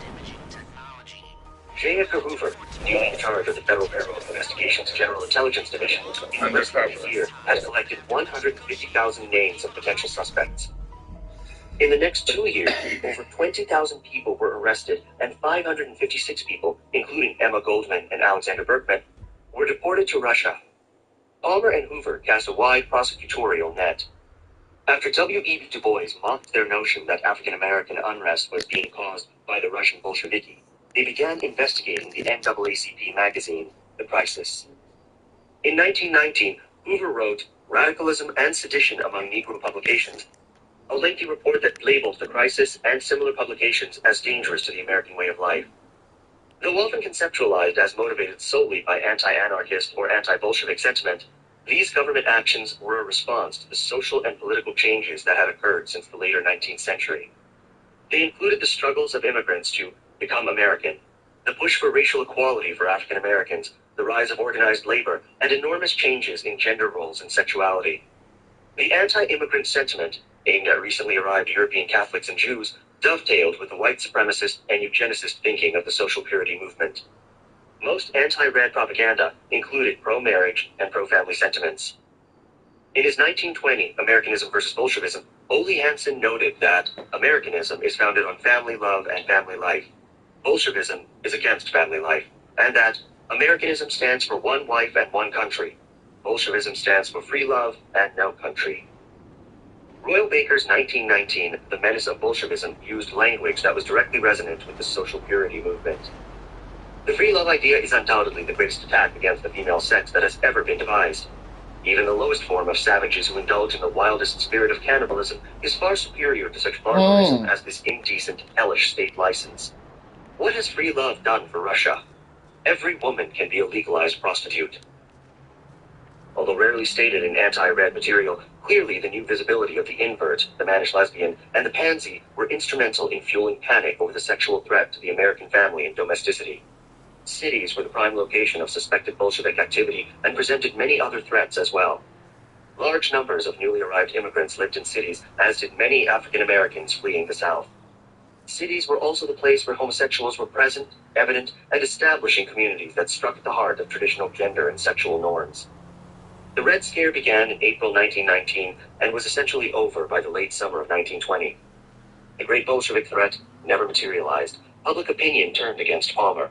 Big business began seeing the value of immigrants as workers, and more traditional ideas about sexuality and gender began to change. Nevertheless, the impact of the Red Scare was tremendous. The formation and growth of conservative, patriotic groups was startling. The American Legion, for example, was founded in May 1919. It had 1 million members by December and would be a core of conservatism activism for the next century. After the Red Scare, membership in the Ku Klux Klan increased, union membership decreased, anti-strike legislation flourished, and forms of racism and anti-immigrant sentiment became institutionalized. The hysteria of the Red Scare was a successful attempt to freeze and preserve 19th century economic liberalism and 18th century political institutions. In doing so, it shaped a contemporary political philosophy that promoted whiteness as central to an American identity. Gilded Age capitalism over more equitable forms of economic structures and traditional gender roles and sexual arrangements. Each of these characteristics would have a strong effect on the formation of an LGBT movement in the following decades. Nevertheless, the progressive spirit continued. In 1918, Union leader and presidential candidate Eugene V. Debs, after being found guilty under the Espionage Act, gave this reply to the court. Your Honor, years ago I recognized my kinship with all living beings, and I made up my mind that I was not one bit better than the meanest on earth. I said then, and I say now, that while there is a lower class, I am in it. While there is a criminal element, I am of it. While there is a soul in prison, I am not free. Many politically active women began to understand that the people most vulnerable to social and physical abuse were ultimately hurt by benevolent protectionism, which at its worst eagerly fed Red Scare paranoia. These social justice activists argued that what America's disenfranchised needed was the economic security and independence to protect themselves and the political skills and social tools to maintain this independence. Many of these women were emotionally involved with other women and worked on projects that affected the everyday lives of women in the workplace and in the home. Their political identifications were often radical, and in their lives and work are the origins of what we now think of as the lesbian feminist social justice movement. These women came from a variety of backgrounds and approached their work and lives through a variety of political approaches. Marie Equi was born to Irish and Italian immigrant parents in New Bedford, Massachusetts in 1872. At the age of 21, she moved to Portland, Oregon with her partner, Bess Holcomb, who had a job offer there. Several years later, they moved to San Francisco, where Equi studied medicine. Her disaster relief work after the 1906 San Francisco earthquake earned her a commendation from the United States Army. In Portland, she performed abortions and worked with Margaret Sanger, with whom she may have had a sexual relationship. A member of the Wobblies, Equi was known for her suffrage and labor organizing. She later became an anarchist. In 1915, with her partner Harriet Speckart, she adopted a child named Mary, who referred to her mothers as Ma and Da. In 1920, convicted under the Sedition Act, Equi began serving a 3-year sentence in San Quentin State Prison. Her crime was protesting against the United States' entry into World War I. During a rally in Portland supporting preparedness for war, she had unfurled a banner that read, "Prepare to die, working men. J.P. Morgan & Co. want preparedness for profit." Equi's openly lesbian life contrasts with the life of Elizabeth Burley Flynn, a noted socialist and Wobbly member who was to become her partner in 1928. Flynn was born in 1890 to working-class parents who identified themselves as socialist and were deeply connected to the Irish independence movement. At an early age, Flynn began to seriously study socialism. By age 16, she was an acclaimed public speaker on political issues. After meeting Emma Goldman, Flynn flirted with anarchism, but eventually joined the Wobblies. Flynn's work as a labor organizer often focused on the problems of women workers. In 1912, she helped run the highly successful factory strike in Lawrence, Massachusetts, in which 10,000 women won safer working conditions and higher wages after a 3-month walkout. Flynn, with the help of Margaret Sanger, made temporary foster care arrangements in New York for the children of the striking workers. When police prevented the children from boarding the train in Lawrence, Flynn alerted the press. After national headlines, Congress threatened to investigate. Flynn was also active Can in the you First stop? Movement, and she was a founding Thank member of you. the Civil Liberties Union in 1920. Although Flynn was married for 12 years to a fellow organizer and later seriously involved with the anarchist Carlo Tresca, Can you stop? from 1928 to 1936 in a relationship with Hey! when nursed her through a serious heart condition. After they separated, Flynn joined the Communist Party, which did its best to cover up her relationship with Equi. Flynn continued to work with the Communist Party and focused a great deal on the lives of women. In 1945, she was a delegate to the Women's Congress in Paris, which led to the formation of the Women's International Democratic Federation and the U.S.-based Congress for American Women. Female camaraderie and relationships often had political implications. Trade union organizing, for example, was often split on gender lines. As a result, women union members competing with men for attention or social status often had both the training and the personal confidence to advance into local politics. Single-gender union organizing launched many women into electoral politics. Annie Malloy, for example, an Irish working-class woman and the head of the Telephone Operators Union, ran for Boston City Council in 1922. Margaret Foley, a pivotal member of the Hat Trimmers Union in Boston, became a major figure in the powerful Women's Trade Union League as well as the suffrage movement. She continued her political work until the 1940s. Foley lived most of her life with her companion, Ellen Elizabeth Goodnow, a suffrage worker from a well-to-do Boston family. For women like Annie Malloy and Margaret Foley, all women's spaces provided an intensive network of friends and political support, allowing them to interact with the larger political world and form long-term relationships across class lines. The commitment to women's rights and labor issues that was woven into these personal relationships was often connected to a third issue: anti-militarism. Equi and Flynn, like Jane Addams, were outspoken opponents of World War I. In 1915, Addams was elected the first head of the Women's Peace Party at that organization's founding meeting. Later that year, she presided over the International Congress of Women, a peace conference held at The Hague. At the Congress, the Women's International League for Peace and Freedom was formed, with Addams as its first president. World War I was opposed by some mainstream women as well. Jeanette Rankin, a Republican congresswoman from Montana, was the only person to vote against the United States entry into World War I and World War II. Rankin spent years, first as a congresswoman after she was elected in 1916, and then as a lobbyist after she unsuccessfully ran in 1919, fighting for legislation that would promote women's and children's health, including federal money for midwife education and visiting nurse programs for pregnant women. In 1921, her lobbying helped pass the Shepherdtown Maternity and Infancy Protection Act, the first federal act that addressed maternal and child health concerns. It was repealed 8 years later due to lobbying by the American Medical Association, which argued that it was government interference with their professional authority. I really want y'all to grasp what. Do y'all hear how these are like literally parallels to what is happening with us now?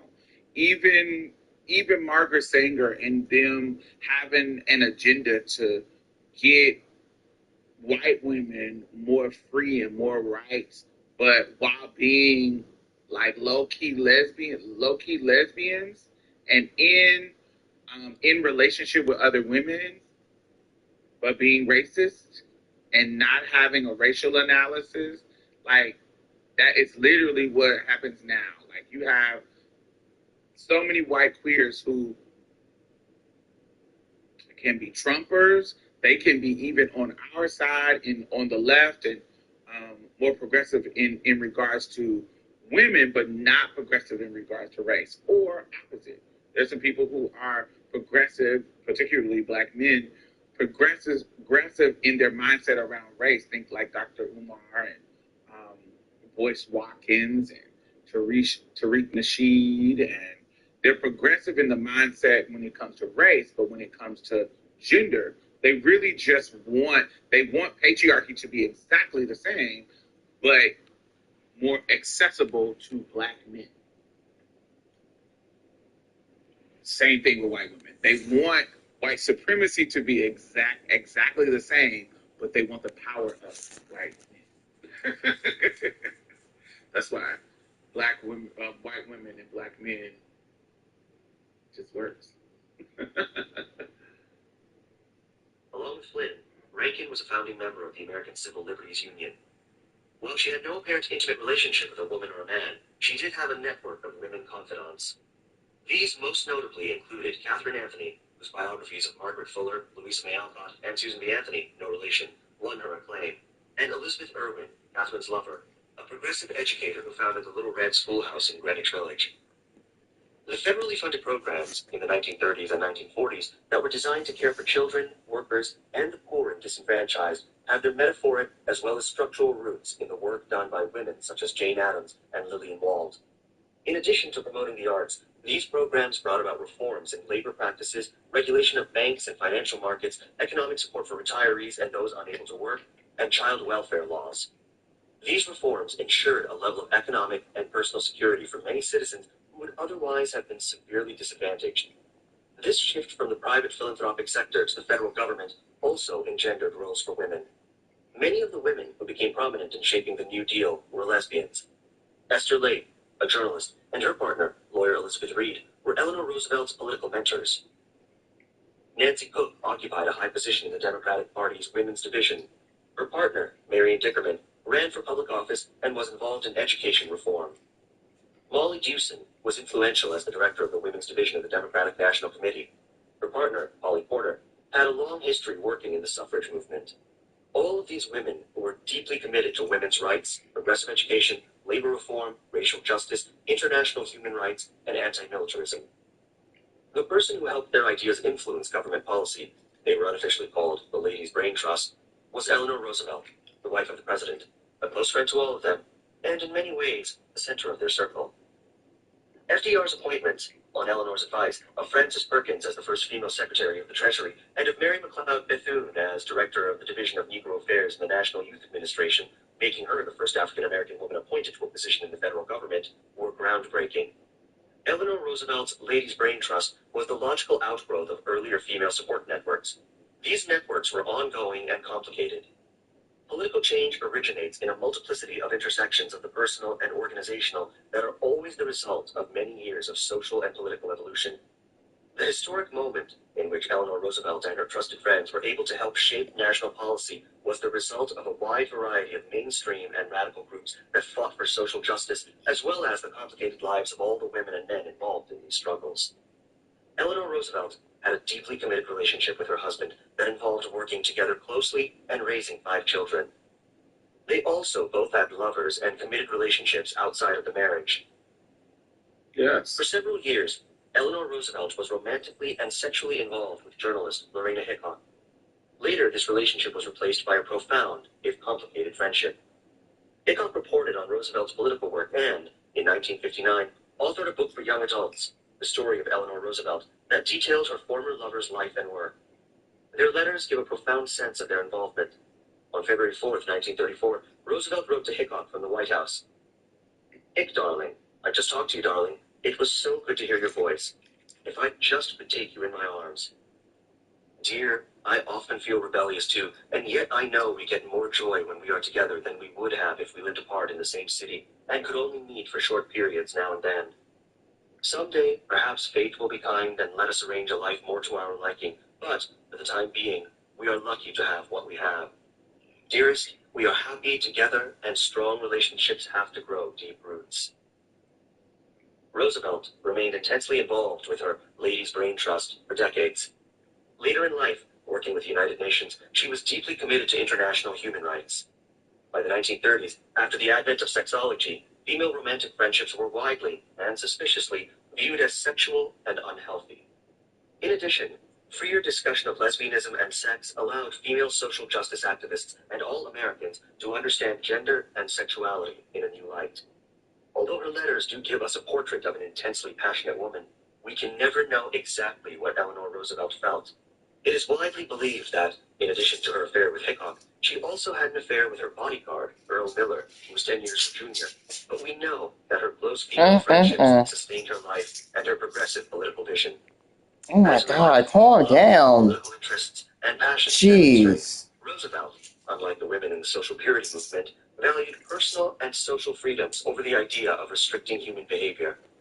Eleanor Roosevelt and her female friends believed in creating a world in which people were helped to find and make their own lives and happiness, not simply be protected from social evils. In this way, their work was a rejoinder to the divisive strictures of the persecuting society, which had retained its hold on much of American social and political culture over the previous 2 centuries. As the United States moved into World War II and the second half of the 20th century, it was evident that, at least for the moment, the persecuting society was losing ground to progressive reform, and that women and men who loved those of their own sex, the New Deal would resurface in more radical form, resembling the political thinking of Victoria Woodhull, Emma Goldman, and Alexander Berkman, among others, in the late 1950s and early 1960s, as a wave of personal, political, and cultural liberation movements began to revolutionize the basic fabric of society in the United States. So that's that chapter. I'm going to do the next chapter too. So we see how there's this moment around when the New Deal was becoming popular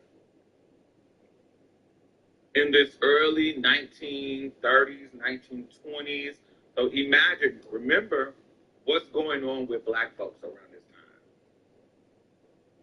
There is migration. There is the Great Migration happening. We are coming into, of course, segregation is there. And so think about the Roaring Twenties, the Harlem Renaissance. And, you know, there is queer shit going on in these spaces. Many of those Juggernaut people that we know from the Harlem Renaissance was queer people. Like, this wasn't, and even like drag queens and trans people, this was a part of that underground culture that birthed some of these ideas because it was a certain level of freedom that was happening during this time, the 20s and the 30s and the 40s. It just was a certain level of freedom. And of course it was segregation, but so because of these subcultures happening and you know, these kind of progressive mindsets in including more socialist ideas to help the community and give people more power and help from the government for the community, we get something like the New Deal. Most of these, you know, these social programs that we have today are relics from this time. And so this progressive time, even if it's underground,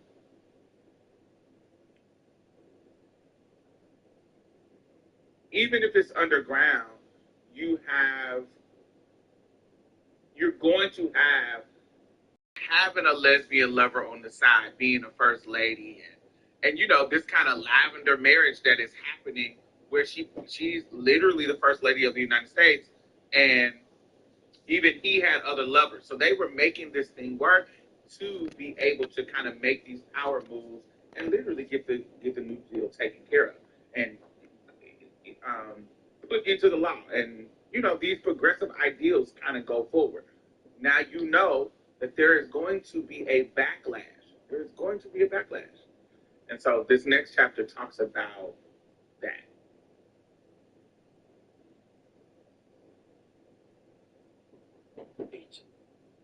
Sex in the trenches. What? Don't underestimate the effects of World War II on American culture, and in particular on lesbians. These are strawberries. The United States entered World War II, which had been ongoing since September 1939, after the Japanese attacked Pearl Harbor in December 1941. This decisive turning point in U.S. history reordered American social life and mores, public and private space, and virtually all social interactions having to do with gender and sexual behavior. The country's entrance into the war radically transformed the domestic economy into a booming war economy, ending the Depression.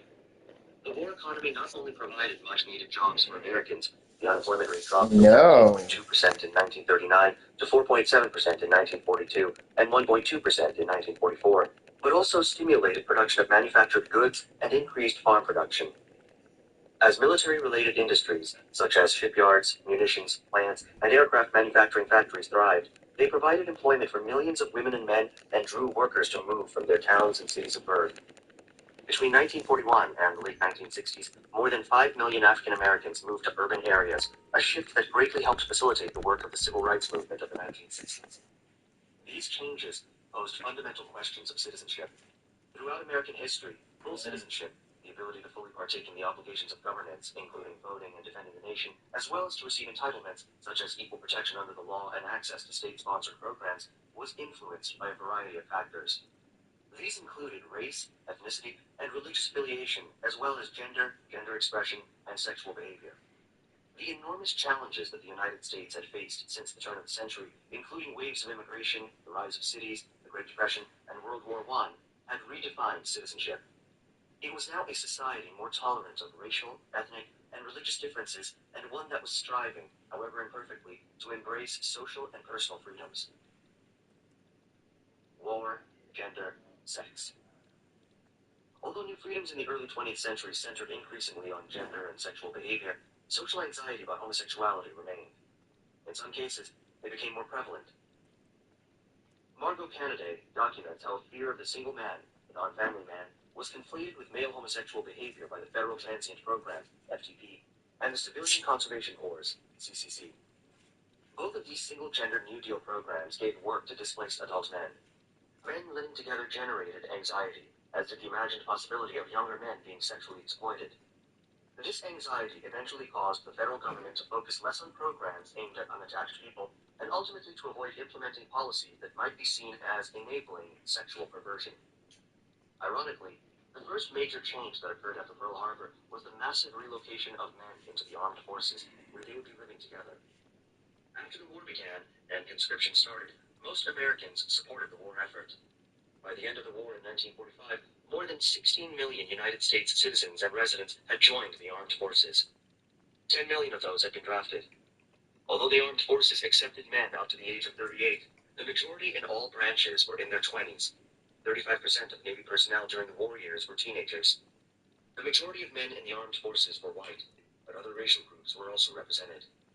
700,000, or 4% of the military, were African Americans. They were joined by 350,000 Mexican Americans, Chinese Americans, Native Americans, and Puerto Ricans. Throughout the war, until President Truman issued Executive Order 9981 in 1948, the American armed forces were segregated. This meant that, with rare exceptions, only white men could become officers or fight in combat. African Americans and other racial groups worked as cooks, truck drivers, stevedores, or warehouse workers. There were some attempts at integration, and at the instigation of Eleanor Roosevelt, the USS Mason was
I have today the highest phone numbers I've ever had. They like the job that we're doing. They like the job that Elon's doing. He's doing something that a lot of people wouldn't have the courage to do. We want to streamline our country. We want to streamline. You know why? Because we want our country to survive and thrive. And we're finding billions and billions of dollars of waste, fraud, and abuse. The man accused of killing a US CEO appeared in a New York court on Friday. Still to come, how Luigi Mangioni's defense team is responding to evidence turned over by prosecutors.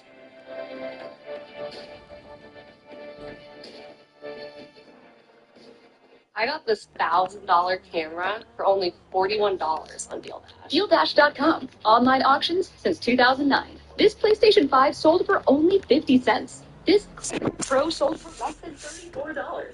And this Nintendo Switch sold for less than $20. I got this KitchenAid stand mixer for only $56. I got this barbecue smoker for $26. And shipping is always free. Go to DealDash.com right now and see how much you can save. Therapy really can make a difference in your life, especially when you're feeling stuck. As a therapist on BetterHelp, I'm here to help clients find their why. What brightens your day? What gets you excited? What wakes you up in the morning? Through BetterHelp, I want to be able to plant seeds in your life that will allow you to shine.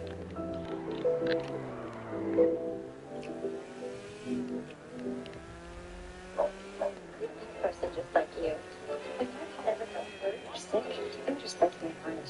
We were dying, so I had a good insurance plan. Bad things happen to good pets all the time. Good insurance, get it before you need it.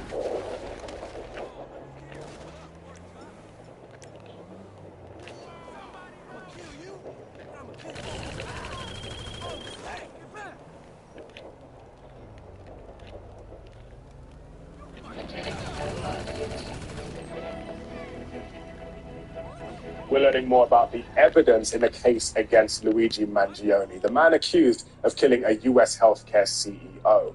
Mangioni was in court on Friday as prosecutors reviewed what they've turned over to his defense team. CNN's Bryn Gingras has more. Accused killer Luigi Mangioni back in court, flanked by officers shackled and wearing a bulletproof vest. He walked past dozens of supporters and into a New York City courtroom where his defense attorney argued against Mangioni's restraints. I don't understand what this show of danger is for. When I go visit Luigi at MDC in Brooklyn, I sit with him. He is unshackled. He walks around freely in the visiting area. This is his first court appearance since pleading not guilty to the murder of United Healthcare CEO Brian Thompson last year. Prosecutors listed the evidence that has been turned over to the defense, including cell phone records, body camera footage, and autopsy reports. The hearing sparking another surge of support for the 26-year-old. This image of Mangioni projected onto a New York City building last night and on a truck that circled the courthouse. This while donations continue to pour into an online legal defense fund. So far, it tops $500,000, with fans from around the globe giving money, some glorifying Mangioni while also venting frustrations against the healthcare industry. Mangioni himself expressing gratitude for the support on a new website created by his legal team. Powerfully, this support has transcended political, racial, and even class divisions as mail has flooded MDC from across the country and around the globe. Mangioni is facing 11 state charges in the killing, as well as federal charges, which brings the possibility of the death penalty, though prosecutors have not said if they'll seek it in this case. Mangioni eluded law enforcement for 5 days after the brazen shooting outside a Midtown Manhattan hotel in December, and was eventually arrested while eating at a Pennsylvania McDonald's. This was a frightening, well-planned, targeted murder. The defense again arguing the media attention on this case is impacting his chances of a fair trial. Luigi's right to a fair trial is being infringed upon because he is being publicly treated as guilty. And the defense made a number of requests in that court hearing, including asking the judge to remove the shackles from Mangioni, but the judge denied that request. Mangioni is going to be back in court in June. Bryn Gingras, CNN, New York. Okay, well, that's it for this hour. I'm Ben Hunt in Atlanta. Thanks for joining me and the team. It's been real. Let's do it all again in 30 minutes' time. African Voices Changemakers is next. You are watching CNN.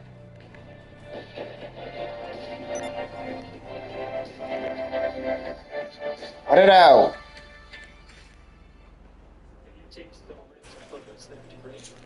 Cut it out.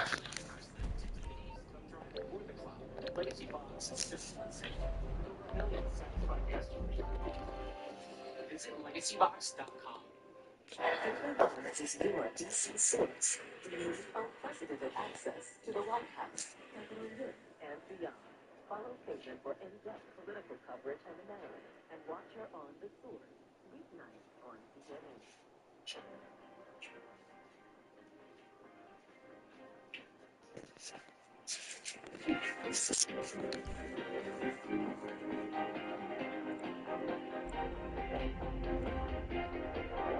The fuck?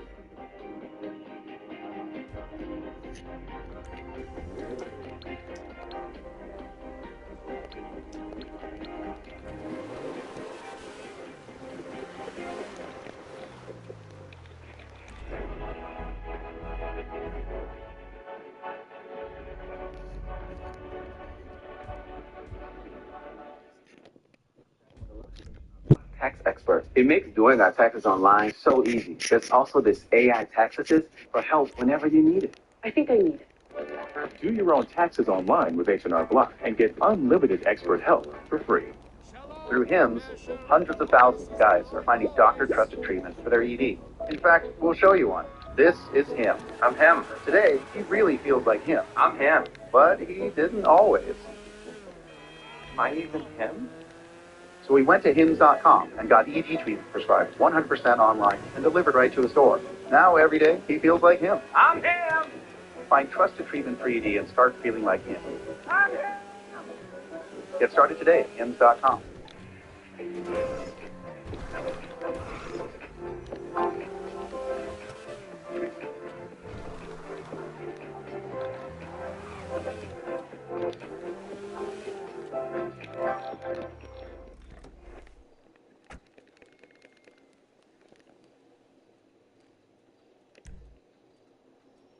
What are you doing? Stay invested. Join me for Connect the World with Becky Anderson. Weekdays on CNN.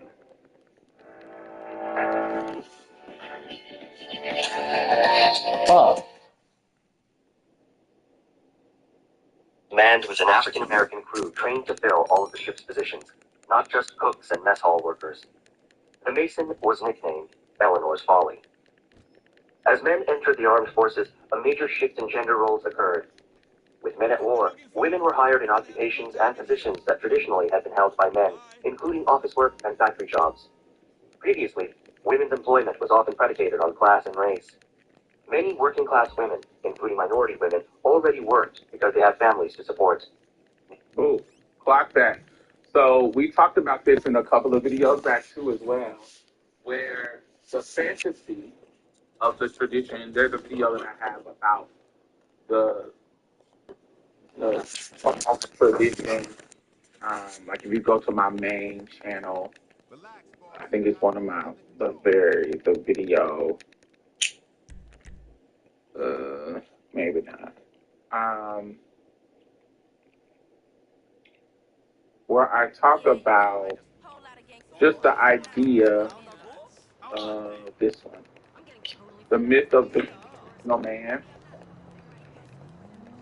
where I am, copy, the myth of the traditional man. I talk about it in there. I give some of the, just data that we know of that time, that Black folks, we didn't have the life of sitting at home, taking care of home. That Black women particularly didn't just have the life of you sitting at home and not having a job. It was very rare that you were a Black woman married to a man and he was paying all the bills and you didn't have to work at all. That was just not our story. Many of us was in the factories. Many of us was maids, washerwomen, seamstresses. We were out here working. So when Betty Friedan and the Feminine Mystique, and when the girls was, talking about being stuck in the home and stuck in the house, that was not black women's story. We was fucking working. We was working. Black men never made enough money to be able to do what they needed to do in regards to take care of the home by themselves. That was very rare. It was very rare for a black man to make enough money back in the day in our grandmothers and great grandmothers' time to just take care of everything.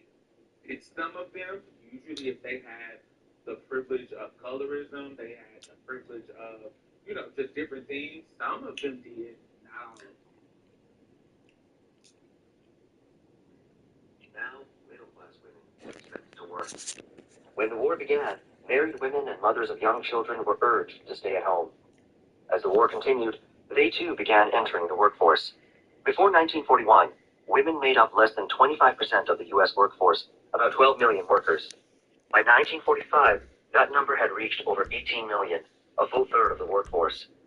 Simultaneously, the number of women employed as domestic workers fell from 17.7 to 9.5%. Over 1 million women, government girls, worked clerical jobs in Washington, D.C. 3 million worked nationally in war plants.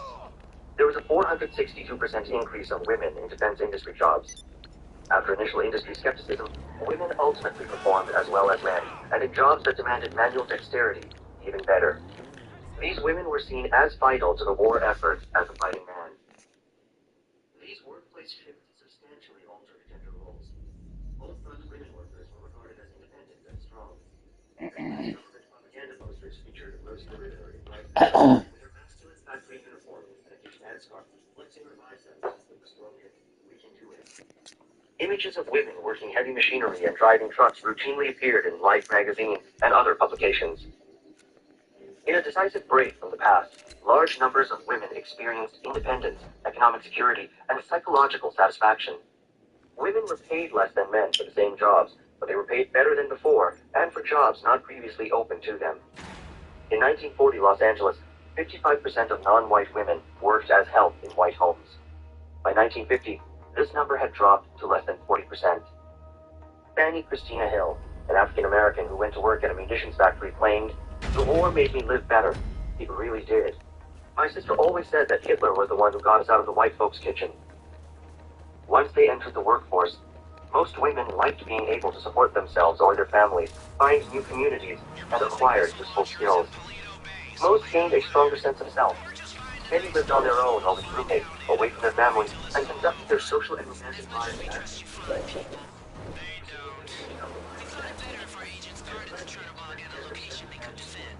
Construction yard, providing a second vehicle for you to use as an escort to the dispatch. An agent ULP has been advised to start the escape procedure.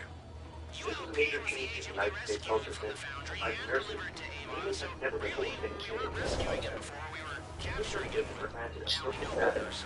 But, on the bright side, we get paid for rescuing it twice. Distract needs all her agents on the line to get funding for this thing, so we're gonna give them to her. Let's get the agent and get her money.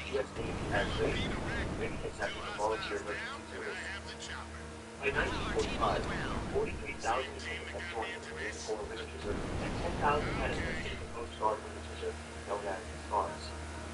Women in the military performed numerous jobs, including nursing, clerical duties, weather forecasting, photography, and air traffic control. Most vital was the work of radio and telephone operators and communication directors. Now able to work in jobs from which they were excluded before, women could be viewed as strong, competent, and skilled professionals. Widespread public support of the war was indicative of a cohesive mid-century American identity. The growing threat of Germany, Japan, and Italy was great enough that Americans, including members of traditionally disenfranchised groups, felt obligated to defend their country.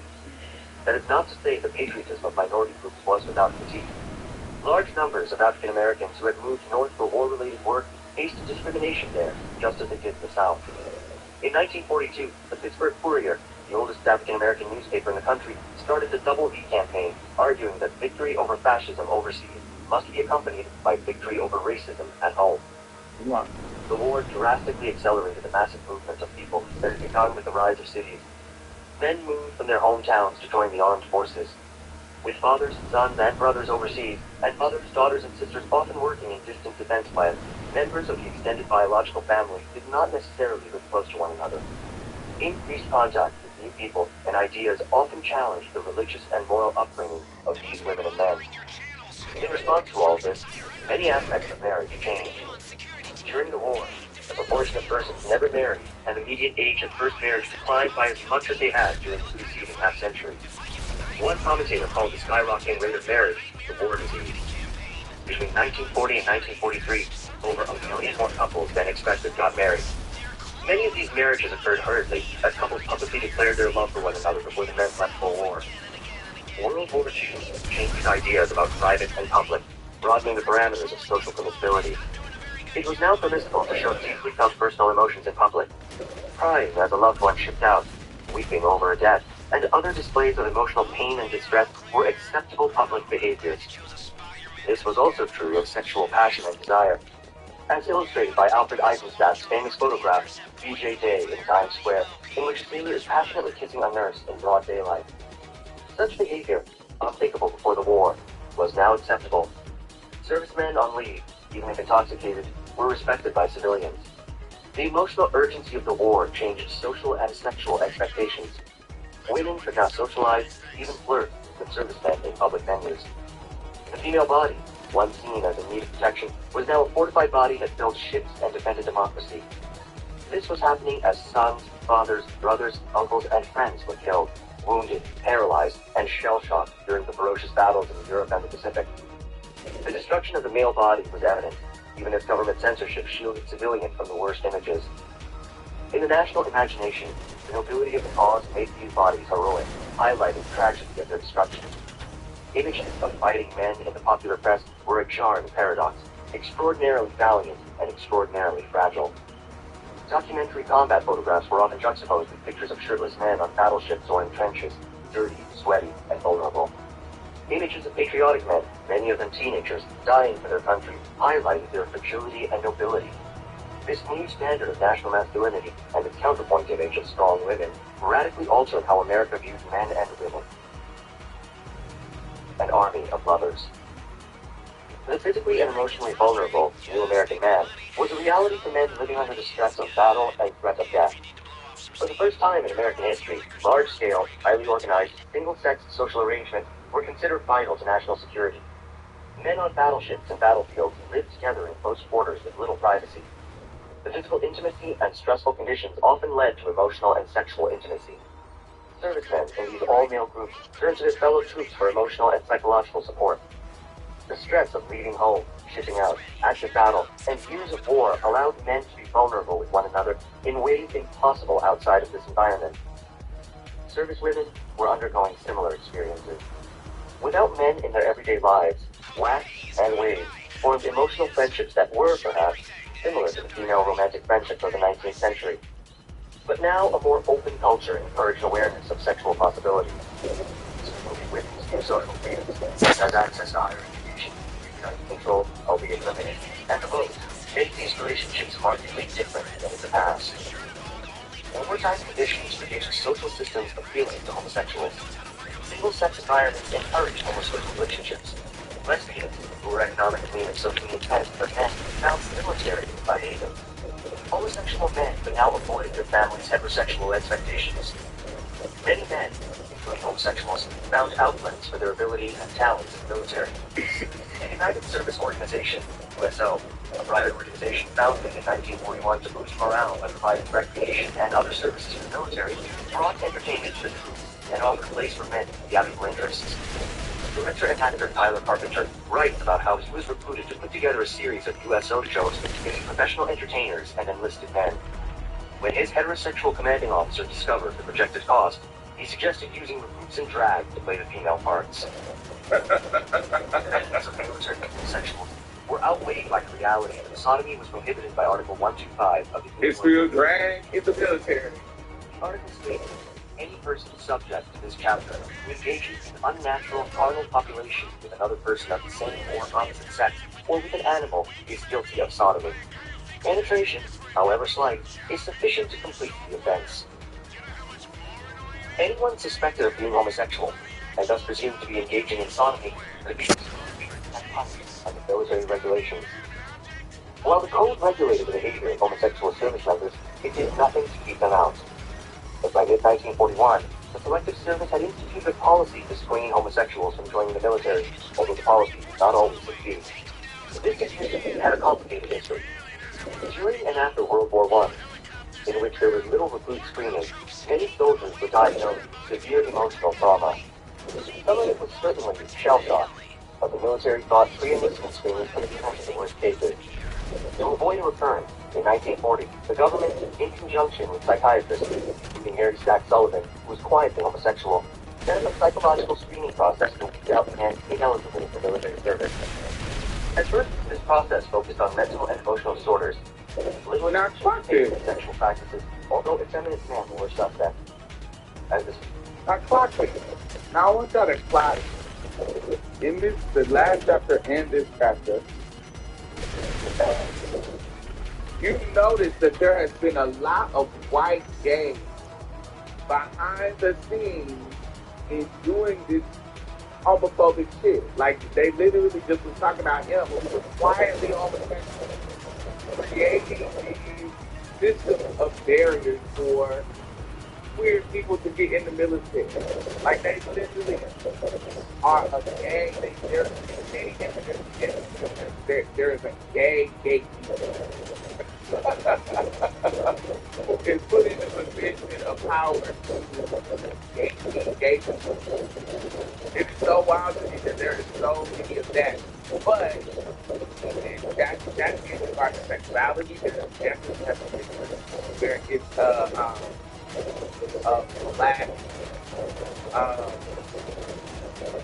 black gatekeeper. Like when I think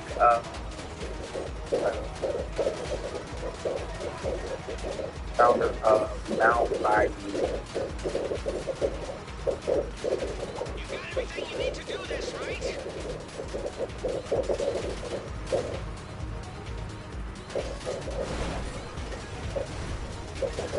Isaac came out of yes now.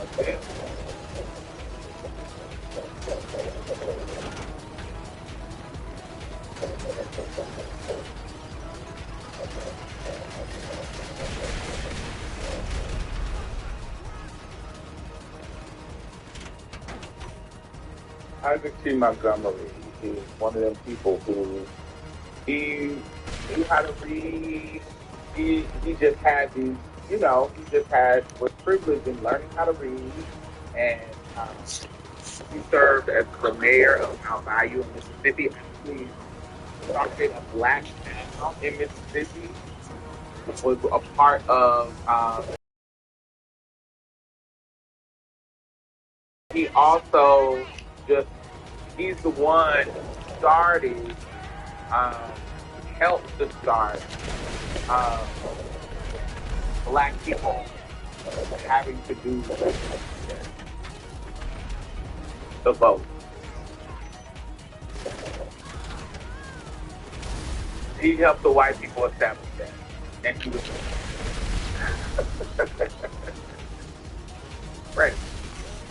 crazy.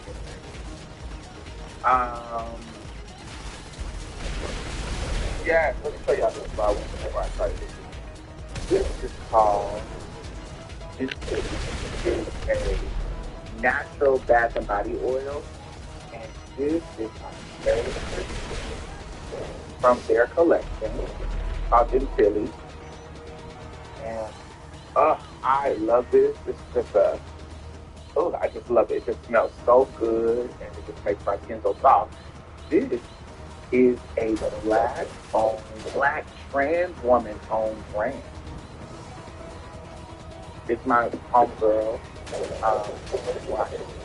I'm about to link her brand.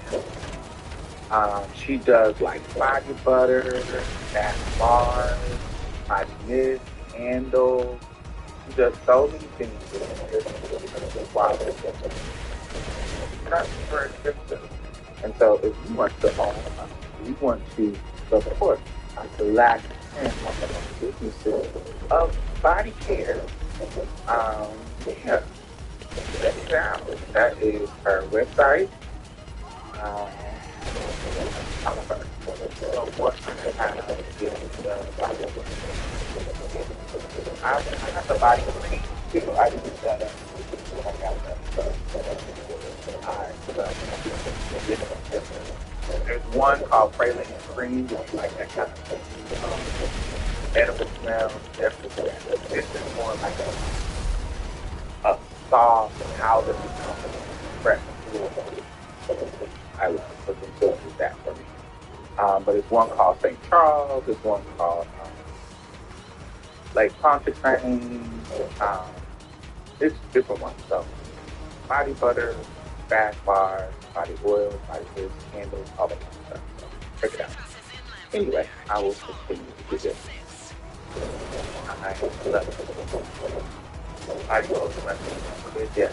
I always wanted to think it's like perfume, but for all your body. Yeah, and putting body oil, especially if the scent complements or regular fragrances, when you put your body oils on, and then you like, let me ask you a question. So first of all, let's do a little neat. But what I like, so you got the bath.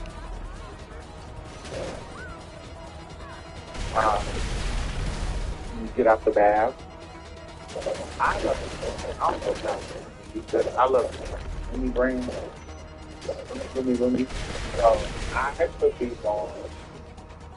So you wash with the body wash, and then you put these in your, not in your parts, but on your parts, like your armpit. So it's like a cream, and a little bit. And it's different too. This one is tangerine, and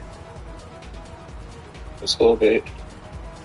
And it's different sis. This one is tangerine, and this one is like a rose and peony. Yeah, peony and rose. So depending on which one, like if I'm gonna wear a more fruity scent or citrusy scent, then I do the tangerine. If I'm gonna do a more floral scent, then I do peony and rose. And so you use that one, and you put this on your armpits.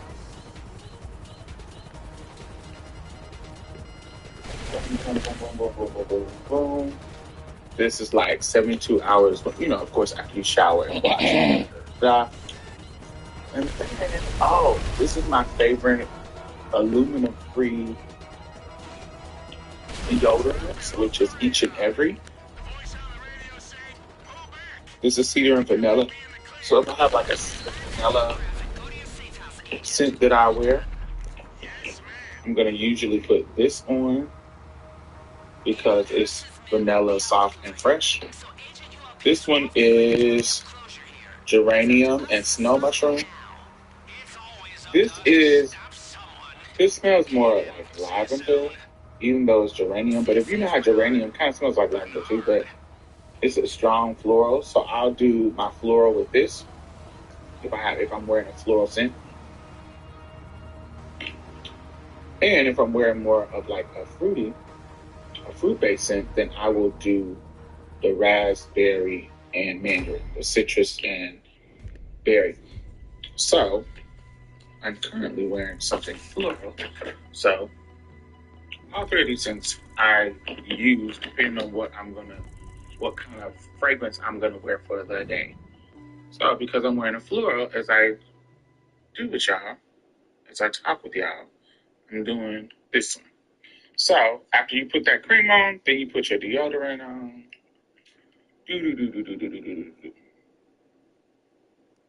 Love it, love it, love it, love it, love it.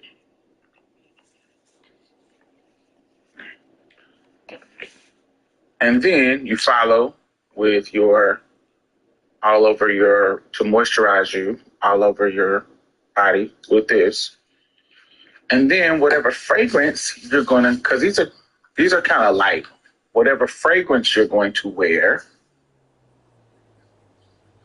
when you have this kind of oil on, thank you. When you have this kind of oil on, Then when you follow up with a scent, let me see, what scent do I want to wear? Have anything close? Do I have something close? Oh, boom. Alright, let's do this one. This is a Versace. And you put this on, and it will last longer because it's going to blend in with that oil that you already have on. And yeah, it's going to make you smell great, and it lasts so long. I love combining, oils and fragrance. It just makes you smell so good and make your skin soft, just everything. But yeah, so let's finish. But yes, that is a black-owned brand, and I put the link. Check it out.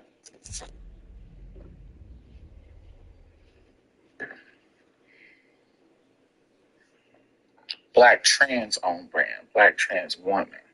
So yes. The screening process was amended by other psychiatrists and the Army Surgeon General over the next year. Homosexuality became a disqualifying category. The armed forces now banned people with homosexual proclivities because they had psychopathic personality disorders. These new categories conflated the idea of the sexual psychopath with stereotypes predicated on gender norm deviation. The result was a government-sponsored definition of the homosexual. The Navy broadened these categories by issuing vaguely worded orders that banned people whose sexual behavior is such that it would engender or disturb the morale of a military unit. For the first time, a direct link was being made between homosexual behavior and a threat to national security.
Specialized equipment for the mission. 1. Night vision goggles.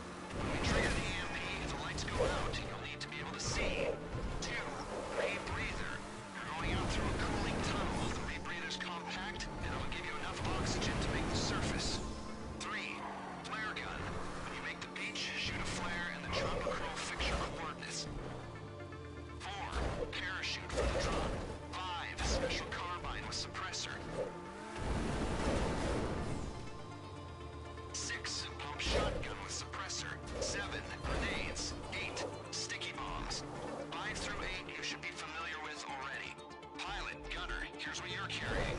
Parachutes just in case. Grenades just in case. And sticky bombs just in case. And we're giving you night vision goggles too. Okay? All right.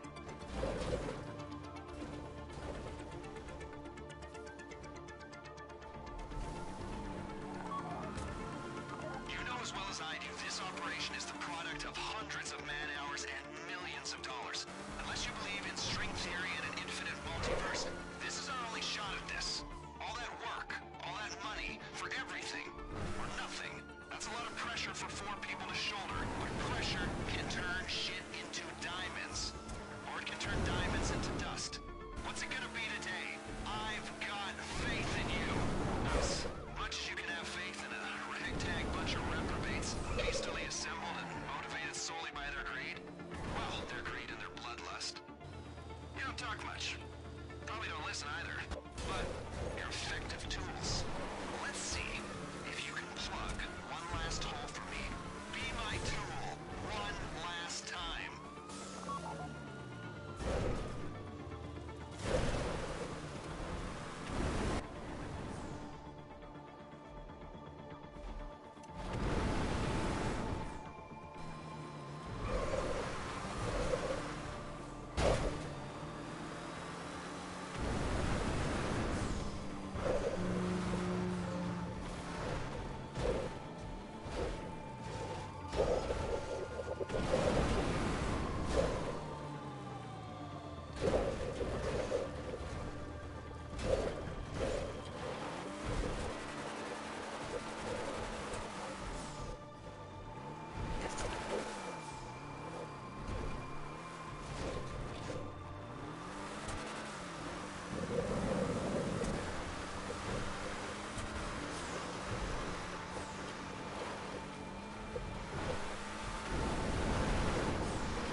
She's all yours.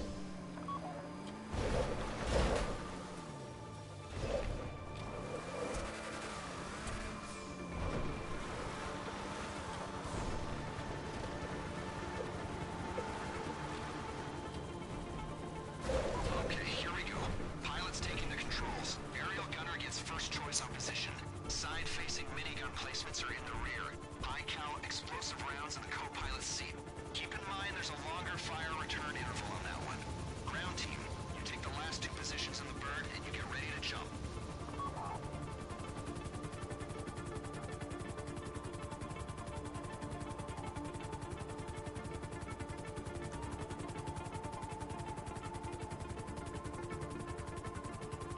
Okay, now, fly out to the lab, gaining altitude.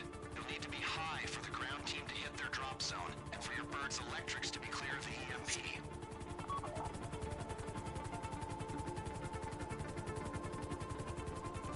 When you're above the lab, we trigger the pulse. Power down there goes out, and the ground team can jump. Chopper team will hold position above the lab, trying to stop the ground team getting swamped inside.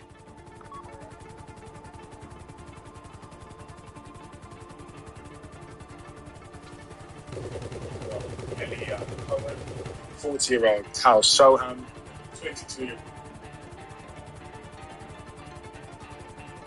on their Shemtov, 23-year-old on their card. 2 of them have been held in police custody since before the October 7th attack. 37-year-old Hisham Sayed and 38-year-old Avira Scoop. Human remains returned to Israel by Hamas on Friday have now been confirmed as those of former hostage Shuri Bibas, according to a statement from her family provided by hostages and missing families forum on Saturday. They say, quote, Shuri was brought to the identification process at the Institute for Forensic Medicine. We received the news this morning, but we failed. Shuri was murdered in captivity. CNN has reached out to the Israeli government for official confirmation of the results of that forensic exam. CNN chief diplomatic editor Nick Robinson is live in Tel Aviv for us. Nick, thank you for being here. Can you tell me what is the latest? Yeah, I think the concern now among the families that are waiting, the loved ones of these hostages that are waiting, is going to be their condition. I mean, not just mental condition, obviously, but their physical condition. Last weekend, the hostages were in relatively good physical condition. The weekend before, they had really looked as if they were incredibly malnourished and very, very underfed. That was the impression that they created. So I think there's a lot of concern going into the release now. How will these hostages look? How will they have fared? I mean, we talked about Elliot Cohen, 27 years old. He was at the Nova Music Festival with his girlfriend, Ziv.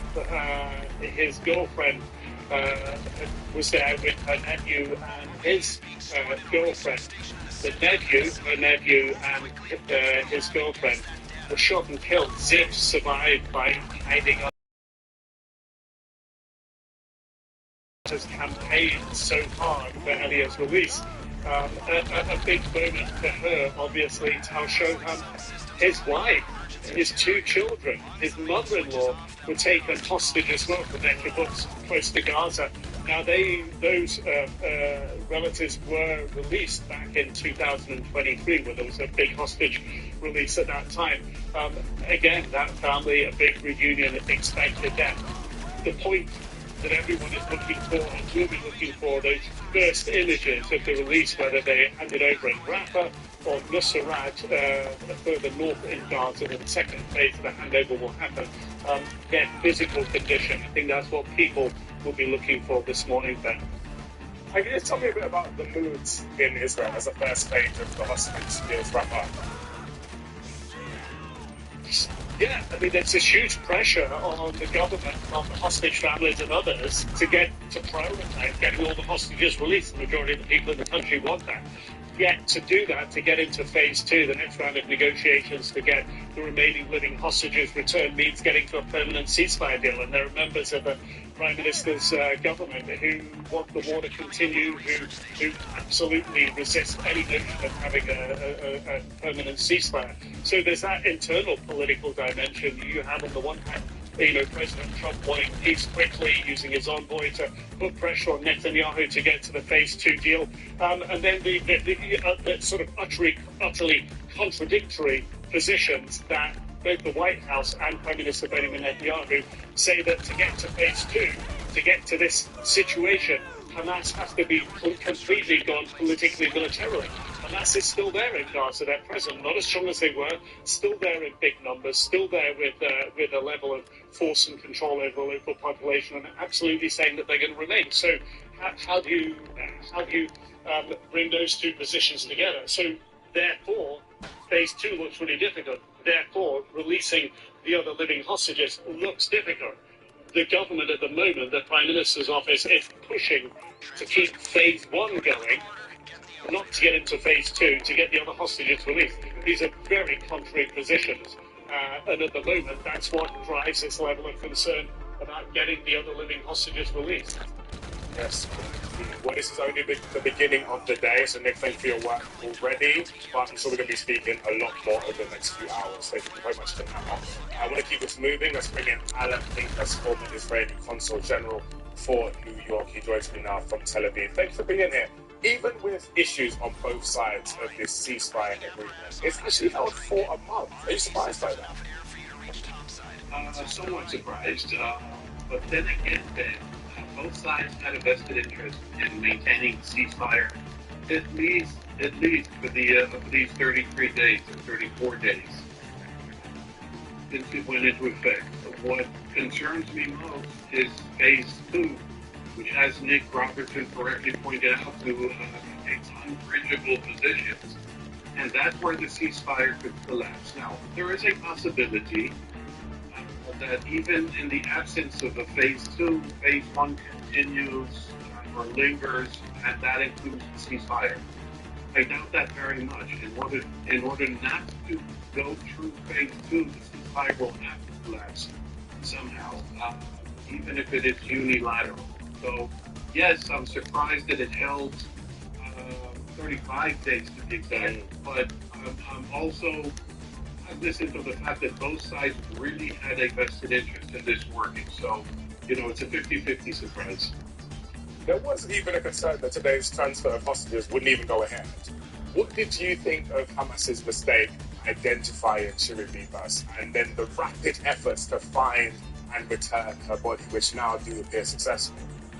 Well, there's something very strange here, because if it was indeed a mistaken identity, then how is it that they so quickly rectified it?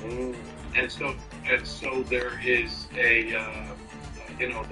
that's a point, or that's a case to be made that it was intentional. On the other hand, Gaza is not exactly a functioning political, bureaucratic, and administrative entity, so mistakes could happen. What riled a lot of people in Israel watching those pictures before it was ascertained that it was not Ms. Bibas, that became clear today when the real Ms. Bibas was transferred. But what riled most people was the ceremony that accompanied it. It was vile, it was abominable, it was really, really nauseating. And that led Israel, I'm going back to your question, and that led Israel to say, okay, this puts into question Saturday's exchange. But again, the interests on both sides are vested in the exchange today, expected in a half hour, within the hour. They have an interest in this going through. And as I said, all attention, all focus, all emphasis will now be put on things to where that is declared in question for this. So from 2000 to 2047, as Consul General of Israel in New York City, 20 years later, you're hearing the new President of the United States, Donald Trump, say he wants to turn Gaza into the Riviera of the Middle East. This must be so surreal. What are your thoughts about that?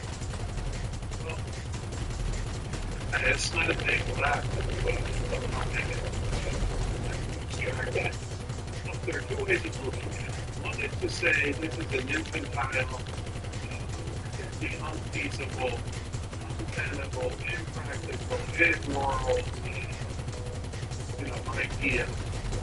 And you just put the dead air, knowing that it can't be done. You cannot make let alone spell people just great things and like the real courage and trust and the United States of America. I think this is a kind of a real estate development. I feel like that is misleading to the community of the different approach. On the other hand, we get positive and happy story.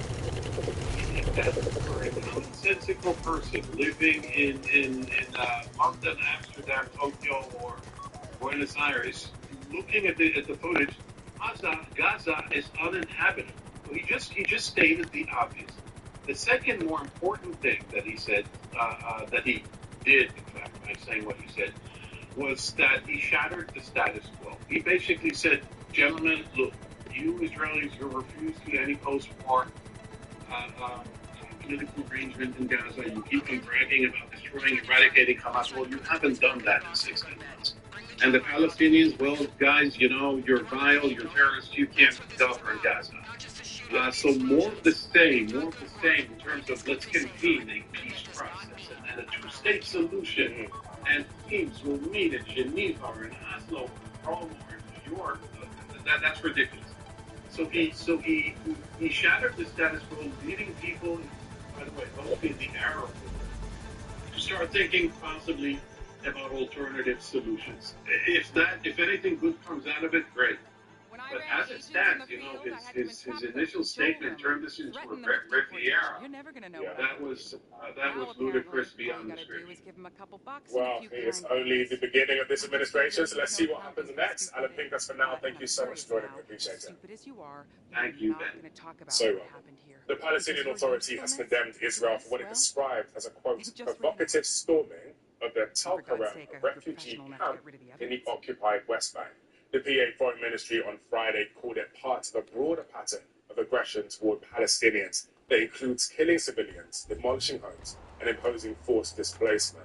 Israel launched a major military offensive in the occupied West Bank soon after the Gaza ceasefire began.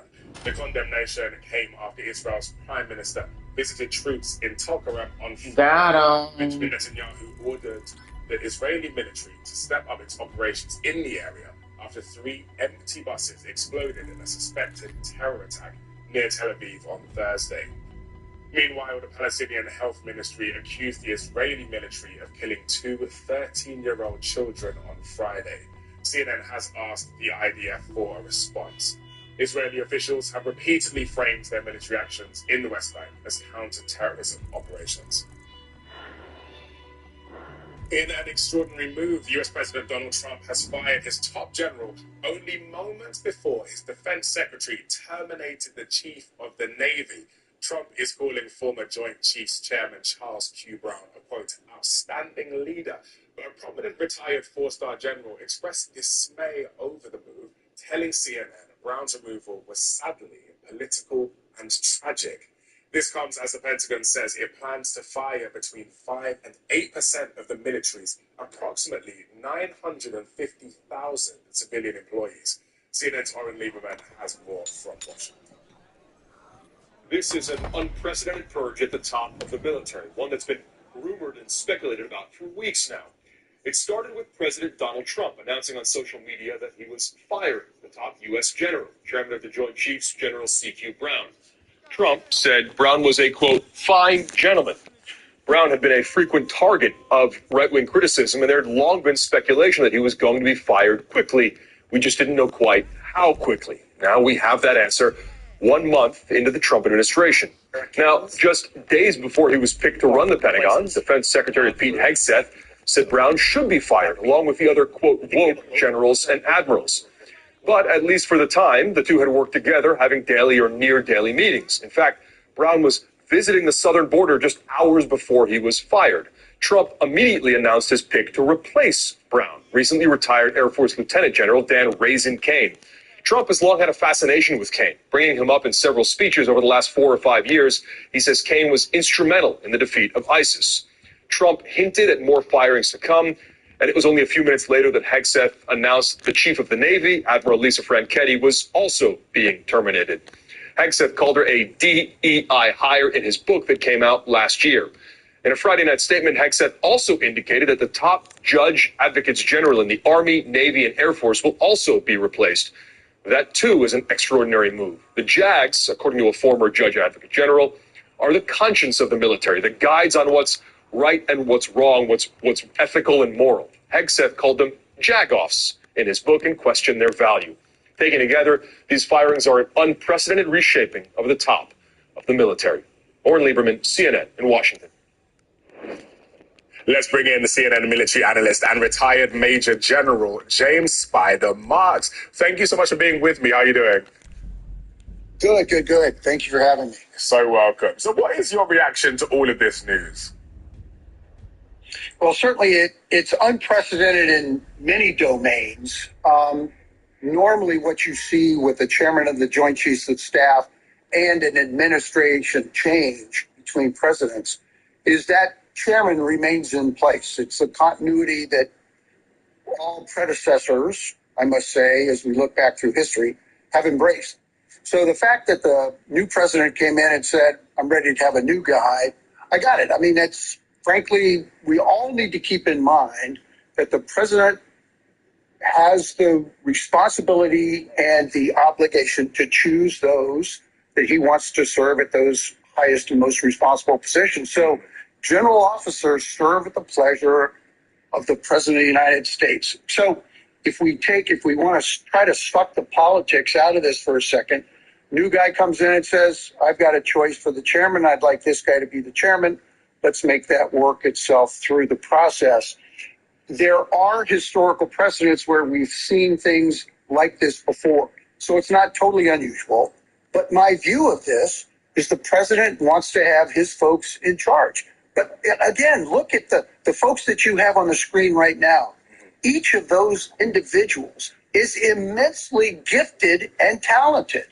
So from my perspective, is that the right person at the right time in the right position? And I would say yes. President of the United States comes in and says, no. I want somebody else. So, I try to balance all that. And of course, there's a political element to it. But my view of this is the president wants somebody else to do these particular jobs. Yet each of these individuals is immensely talented. So, if any, what impact will this have on the military and on national security? Yeah, thank you for asking that question. That is the issue. So when you look at this across the board, you say, man, readiness is going to be an issue. And frankly, when people talk about war fighting and the requirement to fight tonight with a ready force, it's all about how do you measure readiness? Well, there are mechanisms in place. There's a machinery that determines readiness, and you're held to a very high standard. But readiness is reported and evaluated from the bottom up. These are the three folks you indicated are at the top.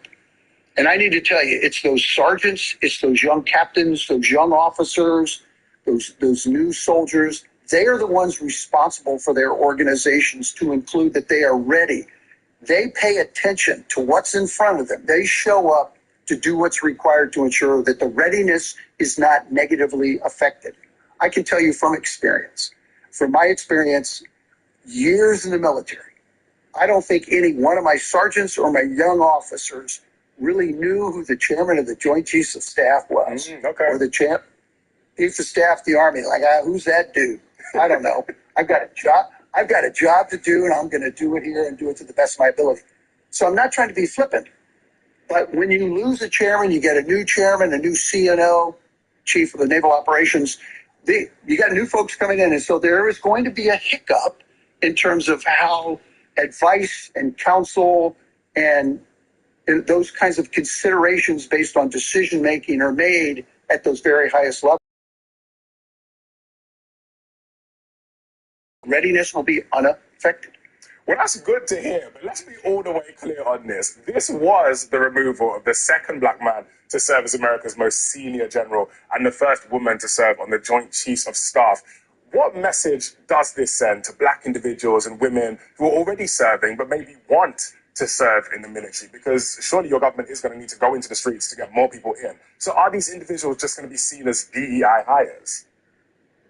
No, I hope. I certainly hope not. And again, having served my life in these units where color, in my mind, was absolutely irrelevant. It was competency and meritocracy and the ability to show up and get the job done. And, oh, by the way, we have an incredible core of black and female soldiers and across the board in all the services that are incredibly talented, and we rely on them. We need them. So how an individual looks at, a black soldier right now looking at the chairman of the Joint Chiefs saying, boy, it sucks to be that dude.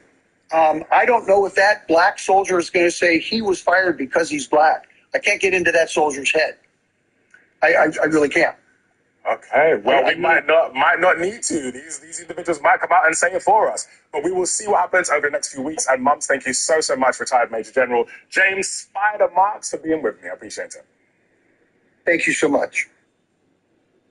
Now to a legal win for the Trump administration. A federal judge is giving President Trump the green light to dismantle the U.S. Agency for International Development.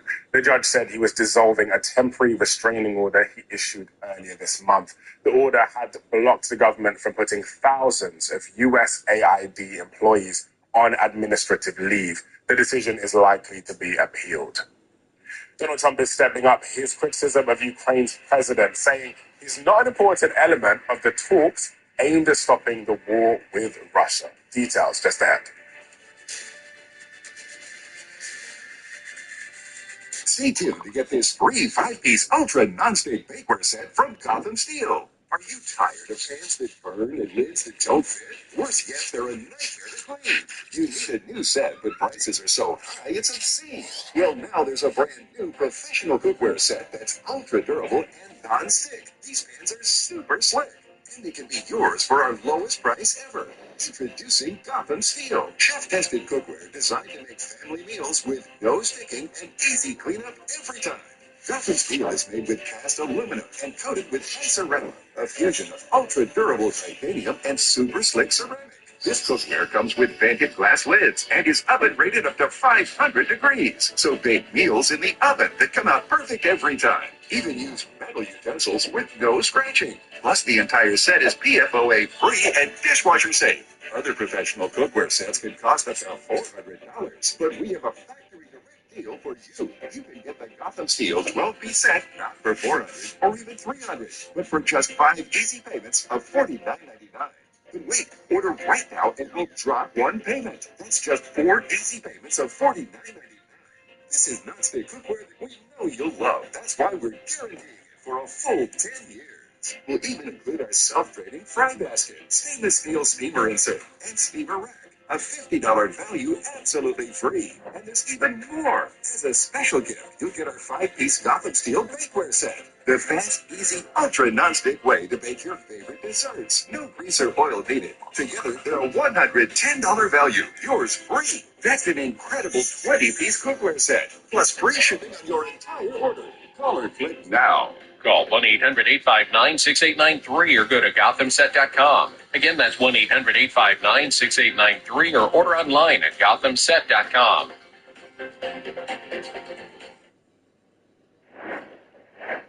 As Russia's war on Ukraine approaches the 3-year mark, President Donald Trump is again refusing to say whether he considers Vladimir Putin a dictator, despite having used that exact word to describe Ukrainian President Volodymyr Zelensky. On Friday, Mr. Trump continued to bash Mr. Zelensky, saying he's sick of how the Ukrainian leader has handled the war with Russia. And then he complains that he's not at a meeting that we're having with Saudi Arabia trying to intermediate a peace. Well, he's been at meetings for 3 years with a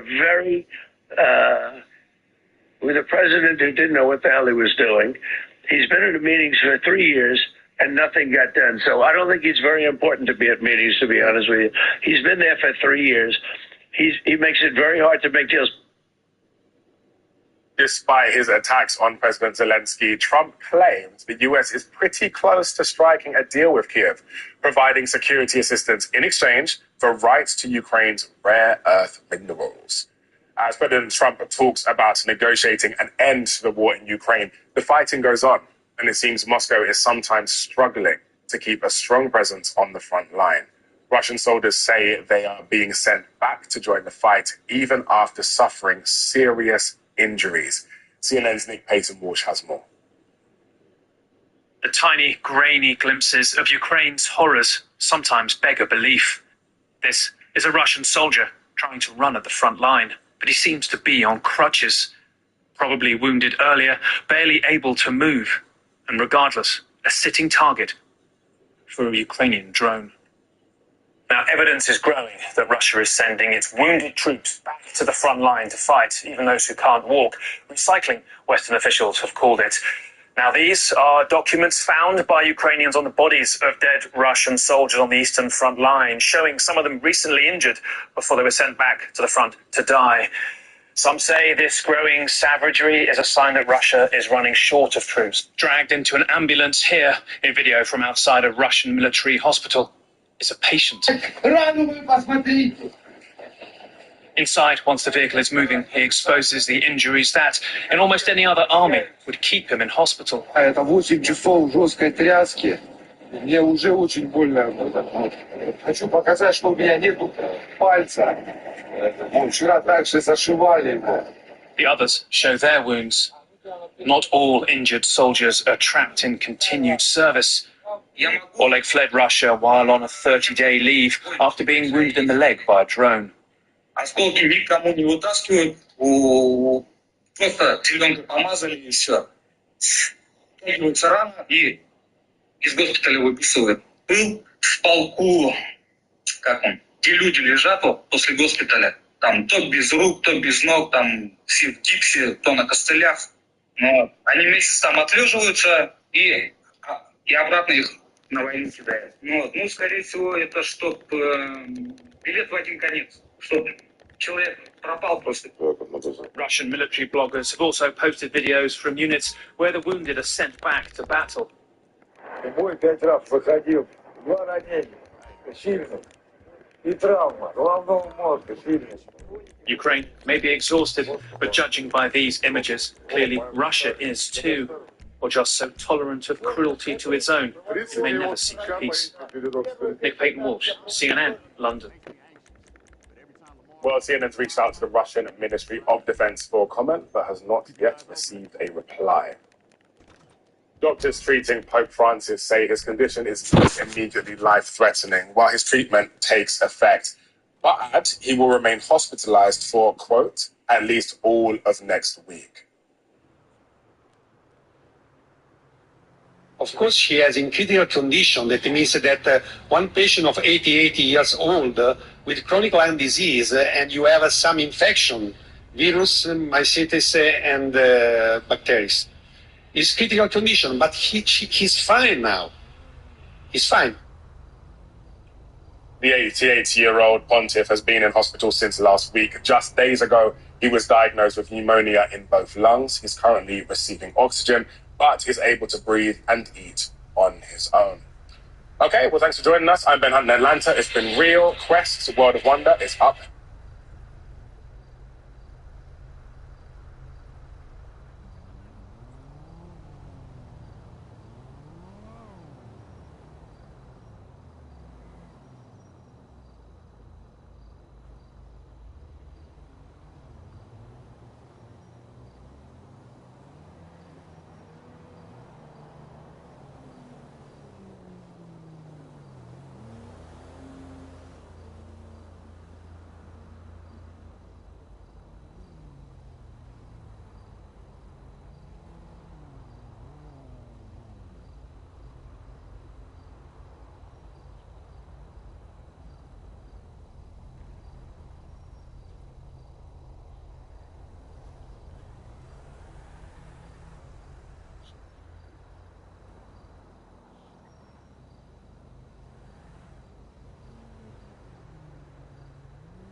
Oh,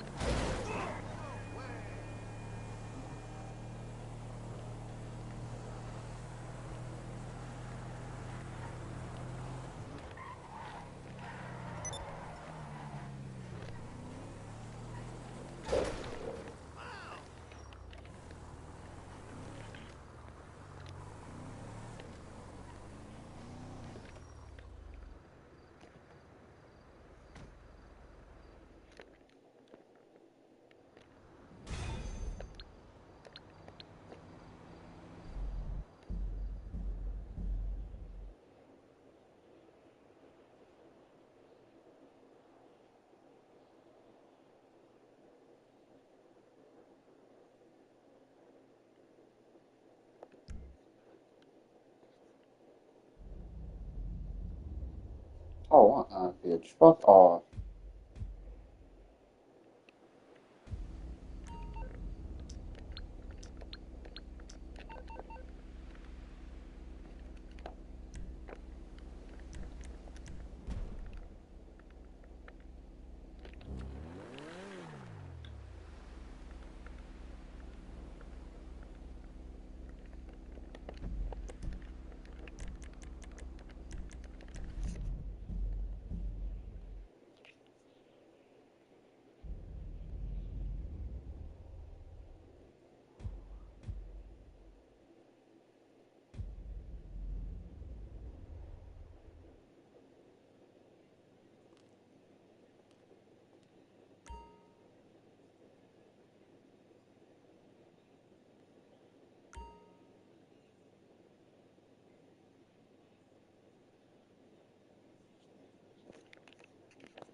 And stop all the beliefs about how spiritual you feel. What's up?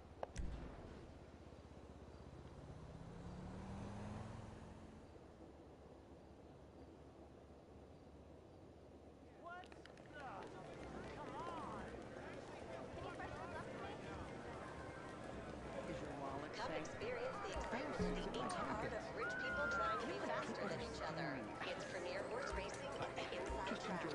Let's go.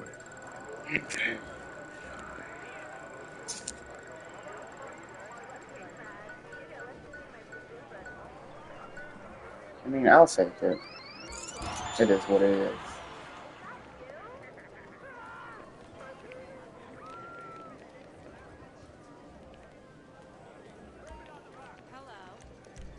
Here you go. Yeah, she'll come crawling back, and I'll be like, adios, sweetheart. Buenas nachos!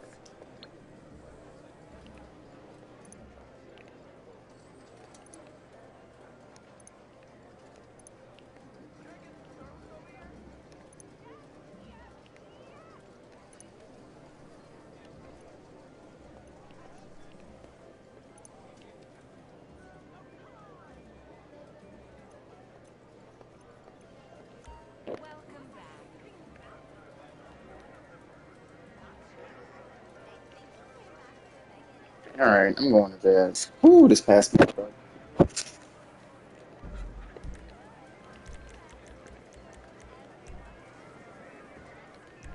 But y'all have a great night, and I will see y'all. I think tomorrow. What's tomorrow? Saturday. Yeah, y'all probably see you tomorrow.